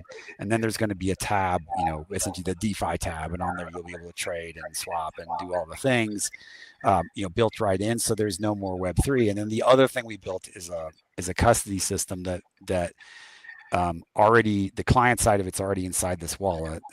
And then, now I can talk about custody and security there, which I really want to jump into because there's another thing our wallet does that no other wallet does in the world, which is control your funds even when they're off chain with end-to-end crypto proof. So let me just fire up the deck real quick for you. So when you're off chain, you mean just like offline? I'm able to do transactions. No, off chain means you're in custody, right? So you deposit funds to custody. So let me just break it down. So this is Matterify, is the parent company that created Swiss Fortress. And then the biggest example just recently, I made it super timely. I went to Denver. I was like, hey, we just got robbed. By the way, our tech fixes all this. So here is how custody works. For those of you that don't know, here's going to be like the 2-second primer on custody. Generally what are you showing something? I only see the wall. Oh, you hold on, stop screen, boom, present, share screen. I forgot I just had the window up instead of the screen. So we use screen. Well, come on. Why did it? Hold on a second. Doing it again. Boom. There you go. Throw that up. Boom. Okay. So this I want to talk to you about this.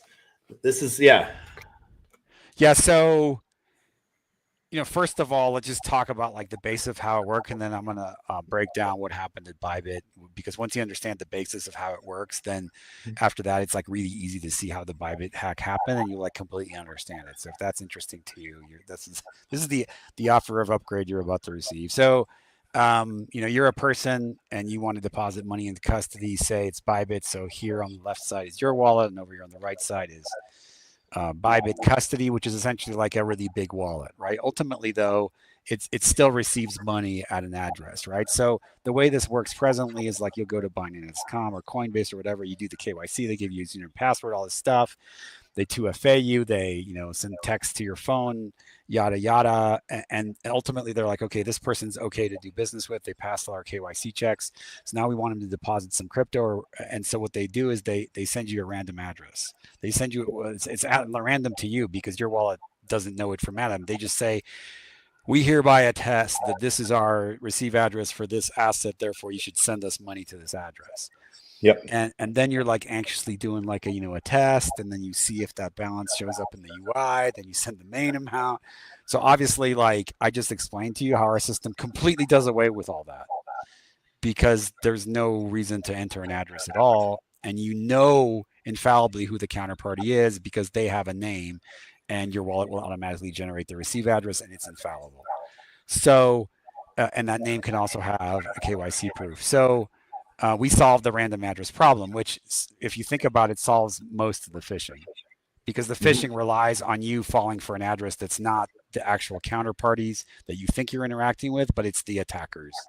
Yep. Right. So, and I love how they've been like, so I get poisoned maybe, and I call it poisoning, but because that's the technical term, I guess, but I call it free ETH. Because like they keep sending you dust to get your transaction log to be fooled. So that's a great topic. In fact, let me address that real quickly, because they think that I'm going to go to my receiving log and I'm going to copy and paste that as my address when I wallets are lazy. They only show the first 4 to 6 and they show the last 4 to 6. And so people go and put in the brute force work of getting a vanity address that is either the same or similar. And then, the middle will be different. And so let me explain how we completely crush that. So in our system that's broken, it will not function. And the reason is, so say an attacker, sends dust to this address, right? And the sending address is a essentially an imitation of this address, where it's got the same beginning and end but a different middle. So what that'll show up in our UI is, hey, there's a random new transaction. It's not going to say Ryder. Yeah. Right. Well, on the receive side, it's not going to say Sasha or Jakub Z. It's just going to look like an address. So you instantly know it's a different address. So like, you're not even in our wallet, you're not even copying an address, right? You're just sending the name. So that whole attack is completely broken by our wallet, and our custody tech, and actually so are almost all the phishing attacks. So for those of you that don't know, here's how to automated. Whoa, did everything just freeze? No, okay, it didn't freeze. For a second my screen froze. I was just like, ooh. But for those of you that don't know, the way that the classic address poisoning works is essentially the attackers are they're watching Etherscan. They have bots do this, and every time they see like a substantial transaction like go to a particular wallet, they immediately send some dust to the exact same address that just received a bunch of money. And what they're hoping is that in that victim's log, when he looks at his wallet, he's just like, when he's going to send some money back to the address that sent it to him, that they're just going to copy this new address. And this new address is always essentially a super fast ASIC mined a version of this address where the beginning and the end are identical, not even similar. They're identical. And then the middle is different. So obviously it takes them a little bit to mine that address, because they have to do some computation. They have to keep basically hitting next in their wallet, except it's all automatic, until they find a key that matches that address. But they're really doing this. It's all automated and doing this to the tune of, millions of times essentially so far. Because you can see a lot of these transactions, obviously in Etherscan, and you can see how much this attack is happening. But our wallet kills that. It also kills the, hey, we're Binance, we're so-and-so. It kills those attacks because you're not going to fall for an address if this is the new way of doing things, right? Yeah. And then the other thing it kills is for the exchange. Remember, when you're trying to withdraw money, what happens is now you have to give an address to the exchange. So then the exchange, literally, I just did this with my wife on Binance, and the amount of 2FA and the craziness you have to go through to just withdraw because of this one problem is insane. Because they also don't know, when you deposit, how do you know it's their address? You don't. When you withdraw, how do they know that it's your address? And they don't.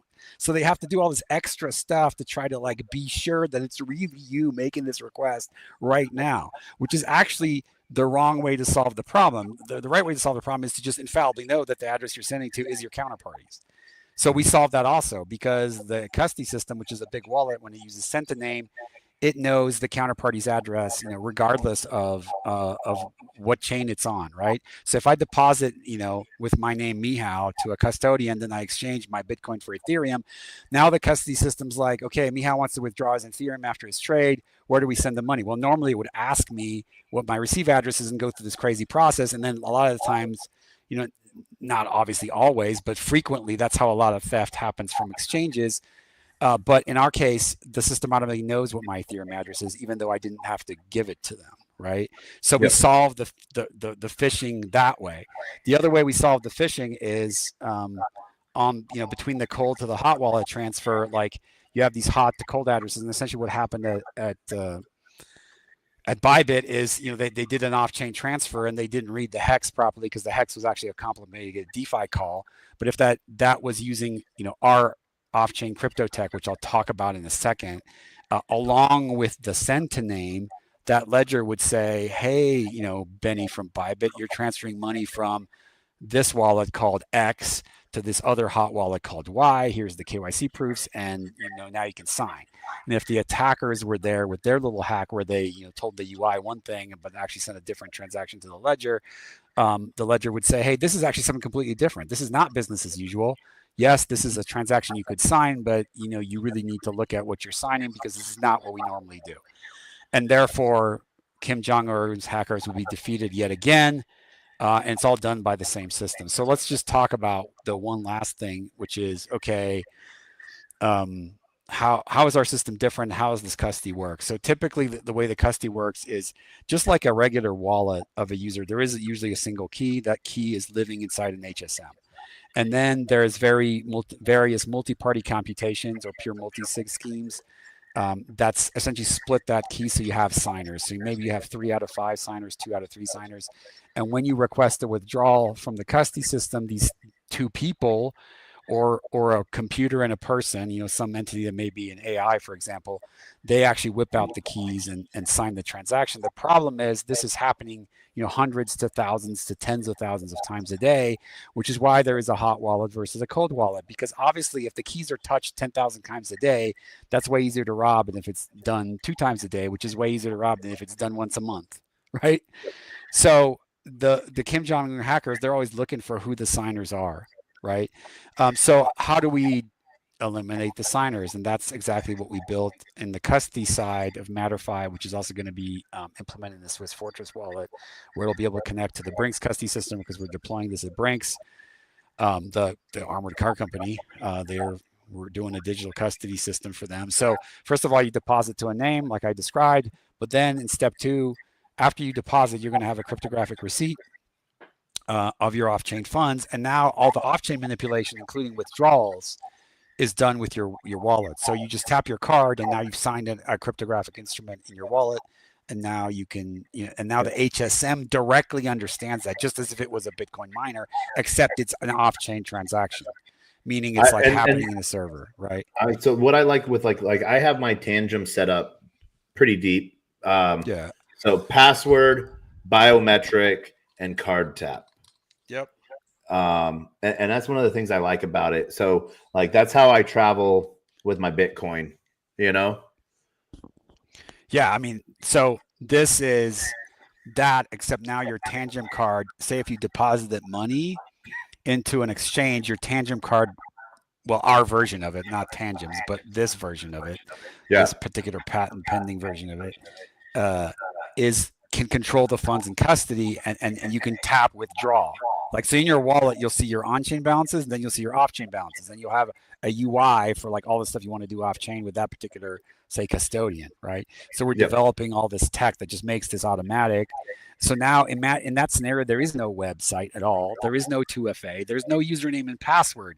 Your private keys, the same keys you're using to store on-chain funds, are the same keys that are used to control everything else off-chain as well.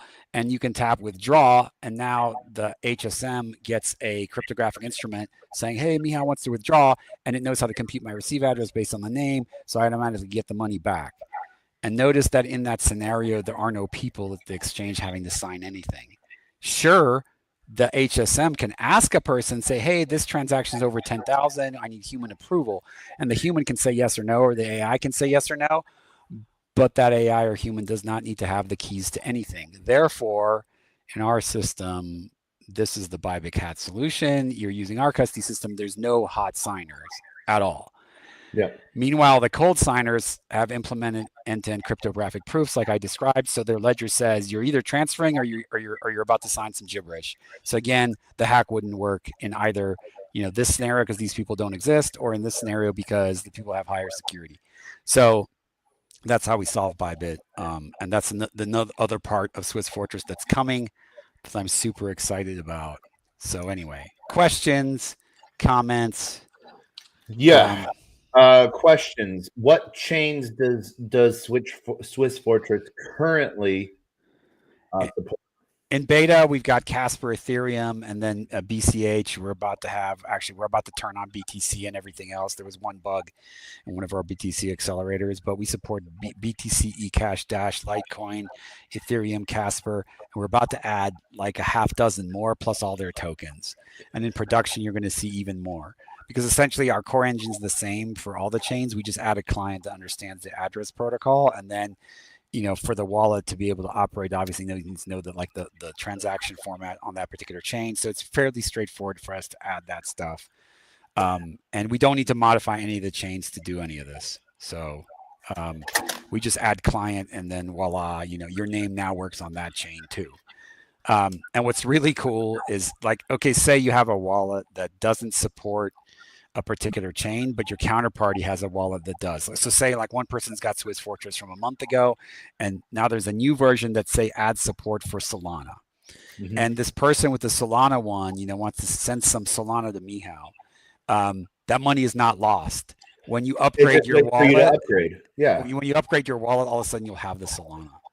So I'm waiting for Coinbase to add Gnosis. Once they add Gnosis chain, I could retire. Okay. Good to know. Yeah. Retire for like a day. Remember, I told you, Taco's poor. Don't look at my DBank profile. Actually, I'm trying to become like two off-chain or two odd platforms I'm actually trying to like really work on my social graph on is DBank and CoinMarketCap as social platforms. Okay, that's interesting. Yeah, because like one, I get a lot of alpha out of DBank because it's real verified people, that have DBank accounts, and that's sort of what we looked at. I don't really care what someone's name is. But like, what are they doing on chain? And so then the question is, as we're looking at more and more things that trying to make people credit worthy, but by preserving their secrets, so to speak, what they like, you go look at I have a wallet that I do test transactions on with new protocols to make sure that the protocol works, Yeah. because I know my wallet is watched. I do. And I don't want someone to see me go and interact with a protocol, and like they don't see me get wrecked, and then they follow suit and they go get wrecked. So that's why I go test things out first with a burner. And so it's one of those things to where you're like, you don't even need to know the wallet address anymore. What's their name? Yeah, you don't need to burn. You're just safe. Period. You don't really need to do any of the stuff you were doing before. And it's like Zelle for all of crypto, except the people that understand like know its advantages, but grandma can also use it and she doesn't have to think about anything. So that's like one of the things that I'm really trying to bring to the space is the ease of use, on top of the sort of automated hacker defeat mode that we have. So it's an and it's an interesting play because like that's one of the things where like if you haven't upgraded to the latest wallet and I send you funds may be lost. But what you're saying here is I sent you money. It's your money when you finally upgrade. Yeah, but it will always work it'll instantly work if your wallet's already got that. But if we add another chain to Swiss Fortress, which we're constantly doing, even if somebody sends you money because they have the latest wallet, you don't, it's not lost at all. The second you upgrade, you'll get it because the address system is infallible. So the money always gets sent to the correct address, even if your wallet doesn't know it exists yet. It's like if the tree falls in the forest, it's still falling. You still got the cash. It's a money tree. Okay. Yeah. Nice. So you just all of a sudden got the map, right? You got the software to get you the map. What about if a name hasn't been registered yet? in Swiss Fortress, and I'm Then sending. it'll just, it won't come up. It'll just say invalid name. There's no, Okay. you can't, a name has to be registered to function at all. Like there's no such thing as like, and we also like one of our customers was like, can we have autocomplete? I'm like, no. Yeah. Are you crazy? That's yeah. No, that would be really bad. And then that's why you have an address book. Yeah. Well, and then what we do is like when you send to somebody for the first time, this isn't true in beta yet, but it will be true in production. The wallet's going to ask you, this is the first time you're interacting with this name. Are you sure you spelled it correctly? Because that's the only possible error, right?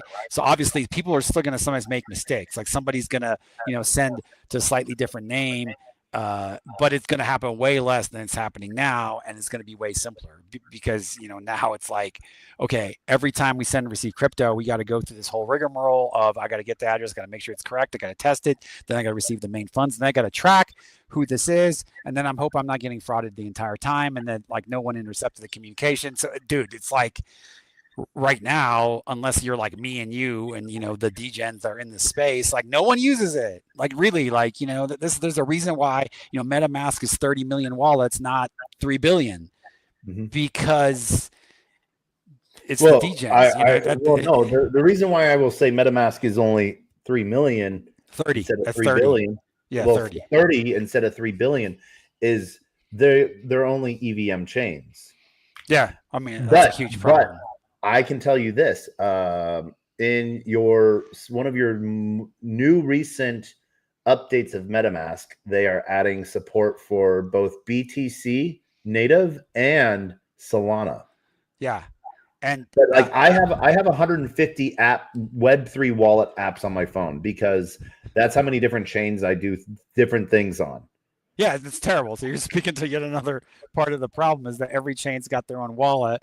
And there is no universal sort of standard for like, how do all these things communicate? So like, I can't confirm or deny yet whether MetaMask is going to have our features, but maybe. American Project Alamo. The Alamo wallet. Okay, so then here's a question. So you're speaking like Mehow, MEHOW. Yep. But someone's like they sound it out phonetically and they do MEEHOW. Now, hopefully someone doesn't go register that. Correct. It's still going to happen. So we're definitely going to have some of that. Ultimately, this is why we always ask the user the first time they send, hey, you haven't. So say they're usually sending the Mehow. All of a sudden, a warning comes up like, hey, you're about to send to MEEHOW. And then the user will be like, oh, okay, yeah, that's not the one I meant. I just typoed it, right? So yeah, I mean, we're definitely going to have stuff like that. And then the other thing we have is obviously, for sending any large amounts, the wallet will warn you if like, look, you're sending a substantial sum of cash and you don't have a KYC proof from this person, maybe you want to request one. Because that's the additional layer, right? Because even if somebody has a lookalike name essentially, and we do have a lot of sort of, security essentially. So like if you're a famous social media person, only you can register that name, right? So like one of the protocols we have going in registration that we'll have at production is, if somebody tries to register like your X tag, it'll actually ask you like, hey, you can't register this unless you send us a DM from your X. Because we want to prevent, people doing lookalikes or phishing. But that said, we're not going to prevent them all. So that's going to be a real issue. But then, the layers are, hey, we're going to ask you if there's a first time sender. The other one is if it's a substantial amount, we're going to say, hey, be sure as the KYC proof. But obviously, this will still defeat most of the phishing and the theft and the fraud. Oh, and you brought up like I brought up your Twitter because the number one thing that I love to do and for people to find the first step is Twitter for a lot of people. Yep. Because there's a lot of different accounts that get faked, due to Unicode and stuff like that. And so I like people to sort of start where a lot of people are getting this information. Like we have 150 people watching us right now, and so I want them to see what your account looks like, because That's sort of where we start. And so right now for that, you showed what the wallet looks like, but for the naming side of things right now, people go through a process of clicking on reserve name and then starting an email sign up process, basically. Correct. Yeah. And so let me explain how that works. So right now you can reserve a name because you're bullish on the project. We appreciate that. There's also, you can check out the site. There's also a token sale because there is an L3 that secures this stuff out of Switzerland. So, not a retail solicitation, but if you're super curious, you can check it out. And then, but let's talk about how the names work, right? So the way the names work, you can reserve one today, and then right before launch, we're going to 2FA you again off the website, and then you're going to get a special code that you can stick in your wallet. And then that will then tie your private key to that particular name. And the really cool security is we actually write that metadata to chain, and your wallet can verify it itself. So before you go live, your wallet's going to say, hey, we verified that all the metadata is correct. Your name, X, player one Taco, for example, or Taco, is now good to go, and you will infallibly receive the money to your private key, period. And there's no way that's breakable unless the chain breaks. So essentially the same security assumptions we operate on require the entire chain to be broken or your private keys to be stolen. And obviously if those two things happen, everybody's screwed anyway. But this is infallible in that way that you cannot, your name cannot be stolen. The funds cannot be redirected. And that part of it is completely decentralized. The only centralized part of it is, as I've mentioned, the name registration, because we don't want people registering like Bitcoin or a ton of lookalikes, stuff like that. So we're going to have a bunch of AI, making sure that this isn't happening. Now, it's not going to solve all the problems, which is why, we have the other sort of layers I talked about, but it's still a massive improvement over, the current state of the art, which is essentially, the same state as Satoshi wrote originally in his white paper. God bless his soul. Awesome dude. Amazing human being. I really wish at some point we find out who he is for sure.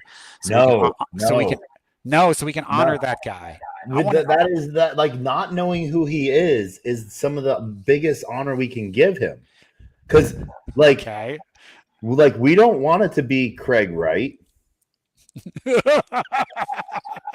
Probably not. That guy seems kind of sketch, but we don't want it to be Sir Jonathan Moore, the third paragraph,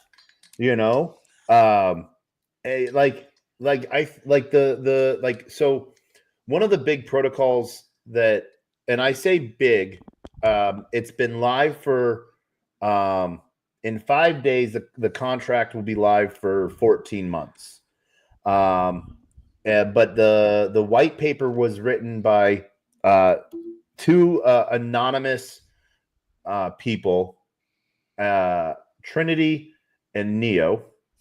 And that's and literally we're talking about Morpheus.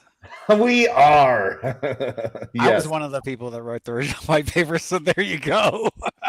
I contributed to it slightly, very slightly. I'm proud. I contributed to it slightly as well. Yeah, and the original paper had all our like actually names in it, and then he took it out. What David Johnson did, which is cool. Yeah. But I there's a part of me that really wants to know who Satoshi is. On the other hand, I completely get your point that if he stays anonymous forever, that's actually really cool too. And I'm really surprised that we haven't figured it out yet. Like, it's really remarkable that we legitimately don't know. I don't think we in 2000. If you think like up to like maybe what 2012, 2014, I think was the last official communication. I think that was like the last year, possibly. There's been a couple more, but like officially recognized. It definitely couldn't happen today. I mean, the trail's definitely gone cold, but I'm just really surprised. Like, my theory is whoever he is, actually passed away for probably natural causes. Mm-hmm. And, and there's some theories that, there are definitely people that have passed away that could have been Satoshi. But, yeah. So like, and it's good that we're not, trying to track down their family or figure out who's got the keys, that should just be left alone, obviously. But there's a part of me that's like, wish we knew who Satoshi was because I want to shake his hand. Like the dude, is a legend. He's like 5x the legend of Vitalik. Not Yeah. not comparing. Vitalik's cool, but I've never actually personally met him. We keep like nearly missing each other at all sorts of stuff. And I definitely like, yeah. I got my opinions about Ethereum in general. Wait, let me find Leslie real quick. Where's Leslie? Let me find Leslie. Right? His name's Leslie. Right? Leslie, right? No, that's the wrong Leslie. Oh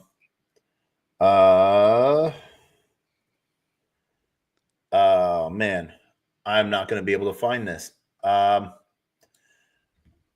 me find. So I ran into a guy at DAS. And the only reason why I bring this up because you brought up Vitalik. Oh my gosh, where is he? So I've gotten to run into Vitalik a bunch of times. I know his mom. She probably doesn't know my name, but she might remember like the guy with all the badges. No one doesn't remember the guy with all the badges like that. You legitimately made a brand for yourself. And now if anybody else tries that, they're like a Taco Me Too. Yeah. And they're just not as cool. You don't like completely own that. Like no one, that is your thing. No one else is going to attempt it. Like if they're a bro in the space, because if they even tried, they would just have less badges. Like they just wouldn't even be as cool. And like you've completely owned that. And I was just like, that really stood out when I first met you. I was like, oh wow, what's with all the badges? So that was actually a great conversation starter. It was cool. Yeah. But so I got to run into him again, Oh, there you go. And that wasn't too long ago. And so but so this is when I first met this, and it's not Leslie, it's Lindsay.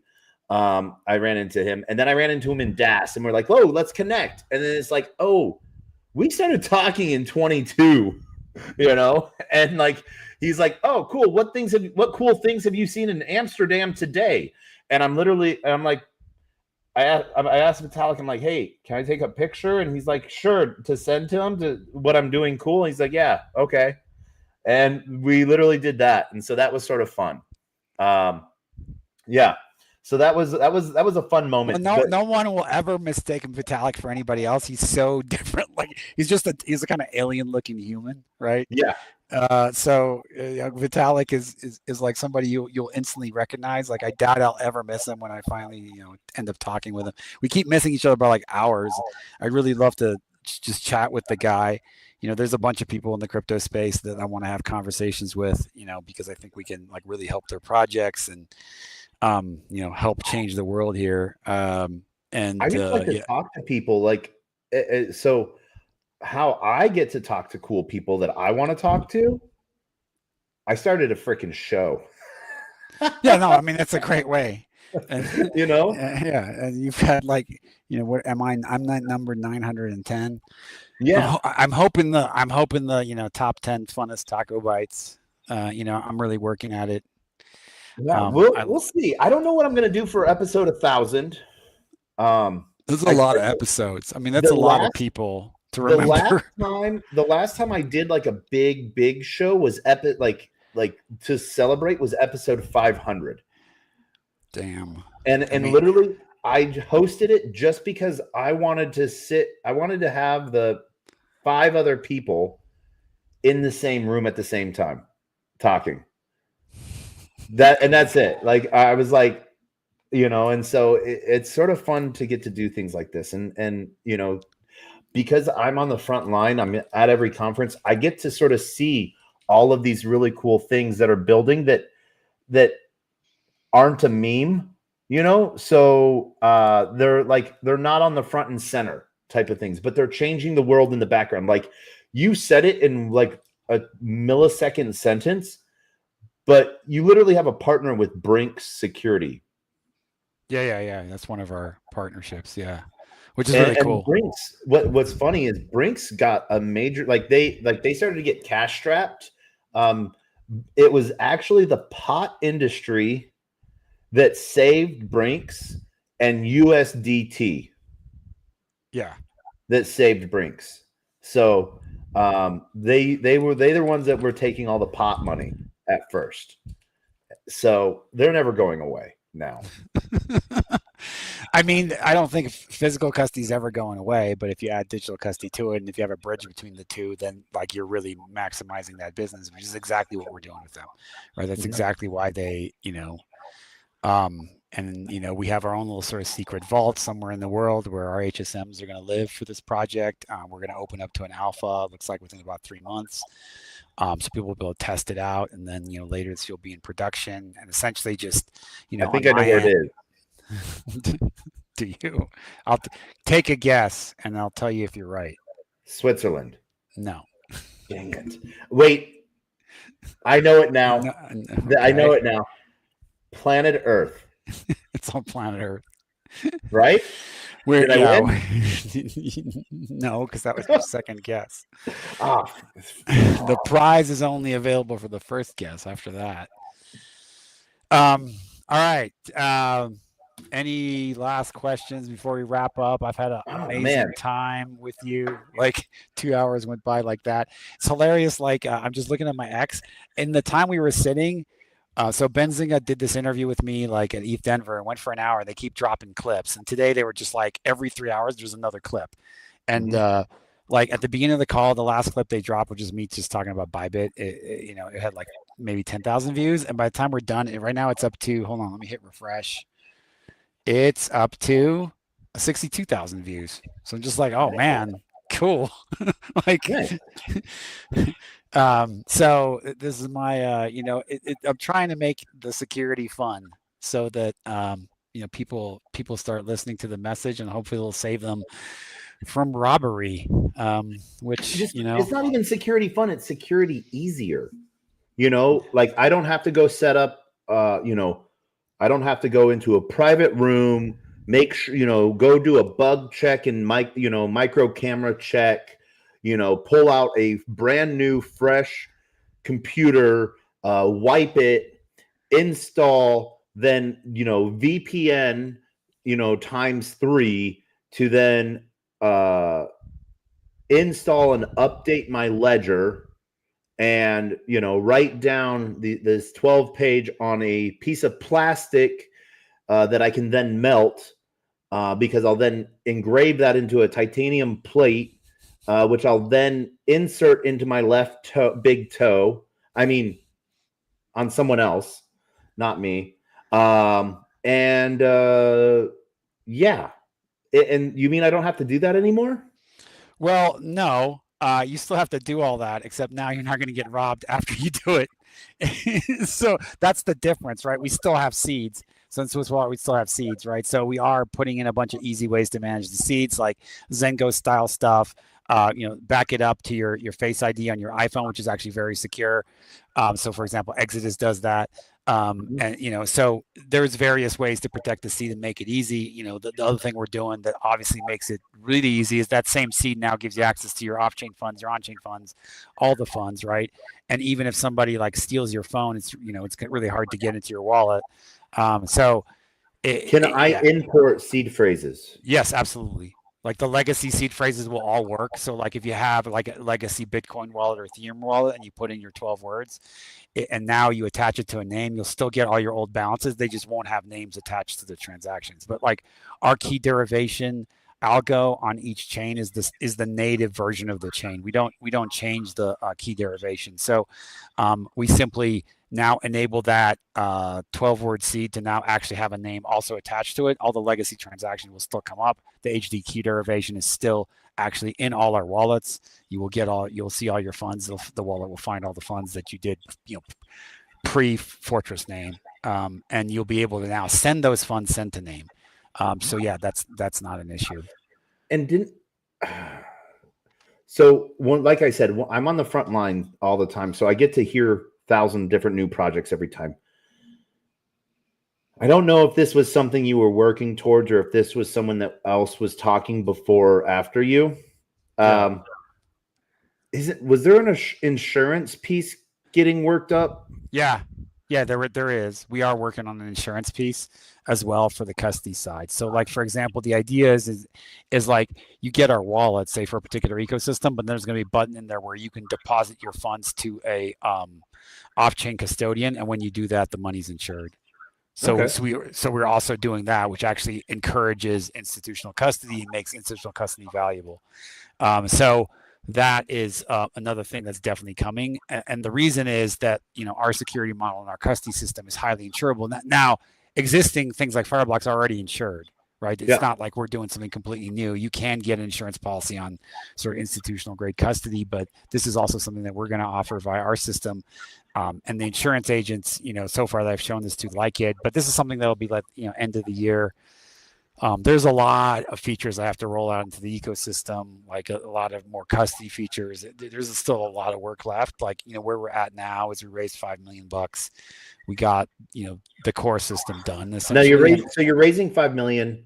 We raised 5 million. You raised 5 million. Yeah, are you raising more? Are you at you're at a retail, or are you at an institutional raise level now? We'll always take retail. If I had crypto, can I give it to you to get something out of it? Yeah, absolutely. So you can buy Fortress. You can buy Fortress coin, which is one thing. If you like the token play, right, and you want like a faster exit, or you can get Matterify equity, which is the sort of longer term play, maybe year or two. And then but Matterify is the company with all the IP. But there's only ever going to be 2 name registrars: the Alamo Project, which I cannot name yet, and Swiss Fortress. So and Swiss Fortress is in Switzerland, and Zurich, the Alamo Project is in America. America, fuck yeah. It's going to be a Wyoming C Corp for sure, because Matterify is a Wyoming C Corp. I live in Wyoming. Hell yeah, Wyoming's awesome. It's me and Hoskinson here. Caitlin Long. Yeah, Caitlin Long. This is hilarious. The Wyoming crypto people, I've never met them. I've never met Caitlin. I haven't met Hoskinson. I was like super excited to go meet him next week, but looks like I'm going to be here working on TPS reports. Because you love TPS reports so much. Because I'm like, please, investor sir, I want to do more paperwork for you. All right. I'm being ungrateful there. They're actually being really cool, but like I don't like paperwork, even though like we're really good at it. Like our paperwork is freaking, like our DD room is like incredibly well organized. And I make sure like everything. I'm very super I'm autistically detail oriented, so this is why I came up with this, and like I know every single detail, and I wrote all these patents because like I obsessively think about all the details, and you kind of have to do that to be a real technical entrepreneur. But our paperwork is just as good, even though I don't like it at all. But it's going to be beautiful. It's going to be huge, just like the tariffs. Beautiful, huge tariffs. It's gonna be the best. It's gonna be the best, the biggest. We're gonna tariff so hard. We're gonna tariff. Today was they're gonna wish we didn't tariff anymore. Yeah. Right. Yeah. So all right. So I want to let you go because it is almost midnight for you. You got a lot of paperwork to do. But Michał, I do. I thank you so much for joining us on TacoBytes, your daily bite of Degen. I've been, and huge shout out to your team, because is that Michał Jr.? This is Doge. This is Matterify Doge. His name is Talisman. He's super cool. This guy, he'll throw the ball to me and then I have to fetch it. Super cool dog. I'm a major Doge fan, but he literally the second I'm in the office, he's like, Dad, it's work time. So he has a little bed right next to my office, and he'll just like come and chill the entire time, and then periodically he'll like come up like with his nose and be like, Dad, I need pets. And I just saw him lay down. So no, you got your mirror behind you. Yeah. He's right. He's right there. This is actually not a mirror. This is a piece of an airliner. So this is it's a window. I see it. Okay. Yeah, it's a 727 from the 1950s that I cut out of a junkyard and turned into a shelf, along with, of course, the Star Wars theme up top, the hat, Twin Sons of Tatooine, for all you super dorks. And then the rest of the office is just like a bunch of music instruments and guitars and stuff. Nice. All right. So I really want, if you're listening in, I would love for you to go check out Swiss Fortress, SWISSFORTRESS on Twitter. Annoy the heck out of them and say Taco sent you, or don't. You don't like. I don't need any of that out of this. But I would like you to be a little safer, and I'd like for you to go check them out. But Mihal, we end our show in a special way every single episode. With two things: words of wisdom and the greatest worst knock knock joke on the face of the planet. This joke is so amazing. I have told this knock knock joke 909 times. My words of wisdom are to die for. So I've said my words of wisdom 909 times. But because you are on stage with me, you actually get 10 seconds. Words of wisdom. Don't die, and stay healthy while you innovate and bring greater value to the world. Okay. I like that. That's some good words of wisdom there. All right. So my words of wisdom are always the same. A closed mouth cannot be fed, and you cannot feed a closed mouth. Meaning, if no one knows you're looking for opportunity can never come a knocking. If opportunity does come knocking and no one answers, it's going to keep on walking. With that, I want to thank everyone for joining us for another episode of TacoBytes, your daily bite of Degen, episode number 910, live with Swiss Fortress with Mihal Hacks. I've had an amazing time, and I hope that you've learned something, or if not, you've been highly entertained. If not, I'm sorry, but thank you for coming anyways. Shout out to everyone on LinkedIn, Player One Taco YouTube, 0x Degens YouTube, Twitch, Twitter, Telegram, Rumble, Kick, on chain via Soul Media Tech, and huge shout out to everyone on Abstract watching us live. My biggest ask, it might not mean a lot to you, but it means the world to me. If you could give Swiss Fortress a follow, and for me, if you could give a subscribe or like, I would deeply appreciate that. It might mean nothing to you, but it means the world to me. And with that, I get to end with the greatest worst knock knock joke on the face of the planet. Hit me. I have told this joke 909 times in honor of those that come before us and memory of those that come after. Mihal, are you ready for this? I am. I'm oversold on the knock knock joke. Hit me. Knock knock. Who's there?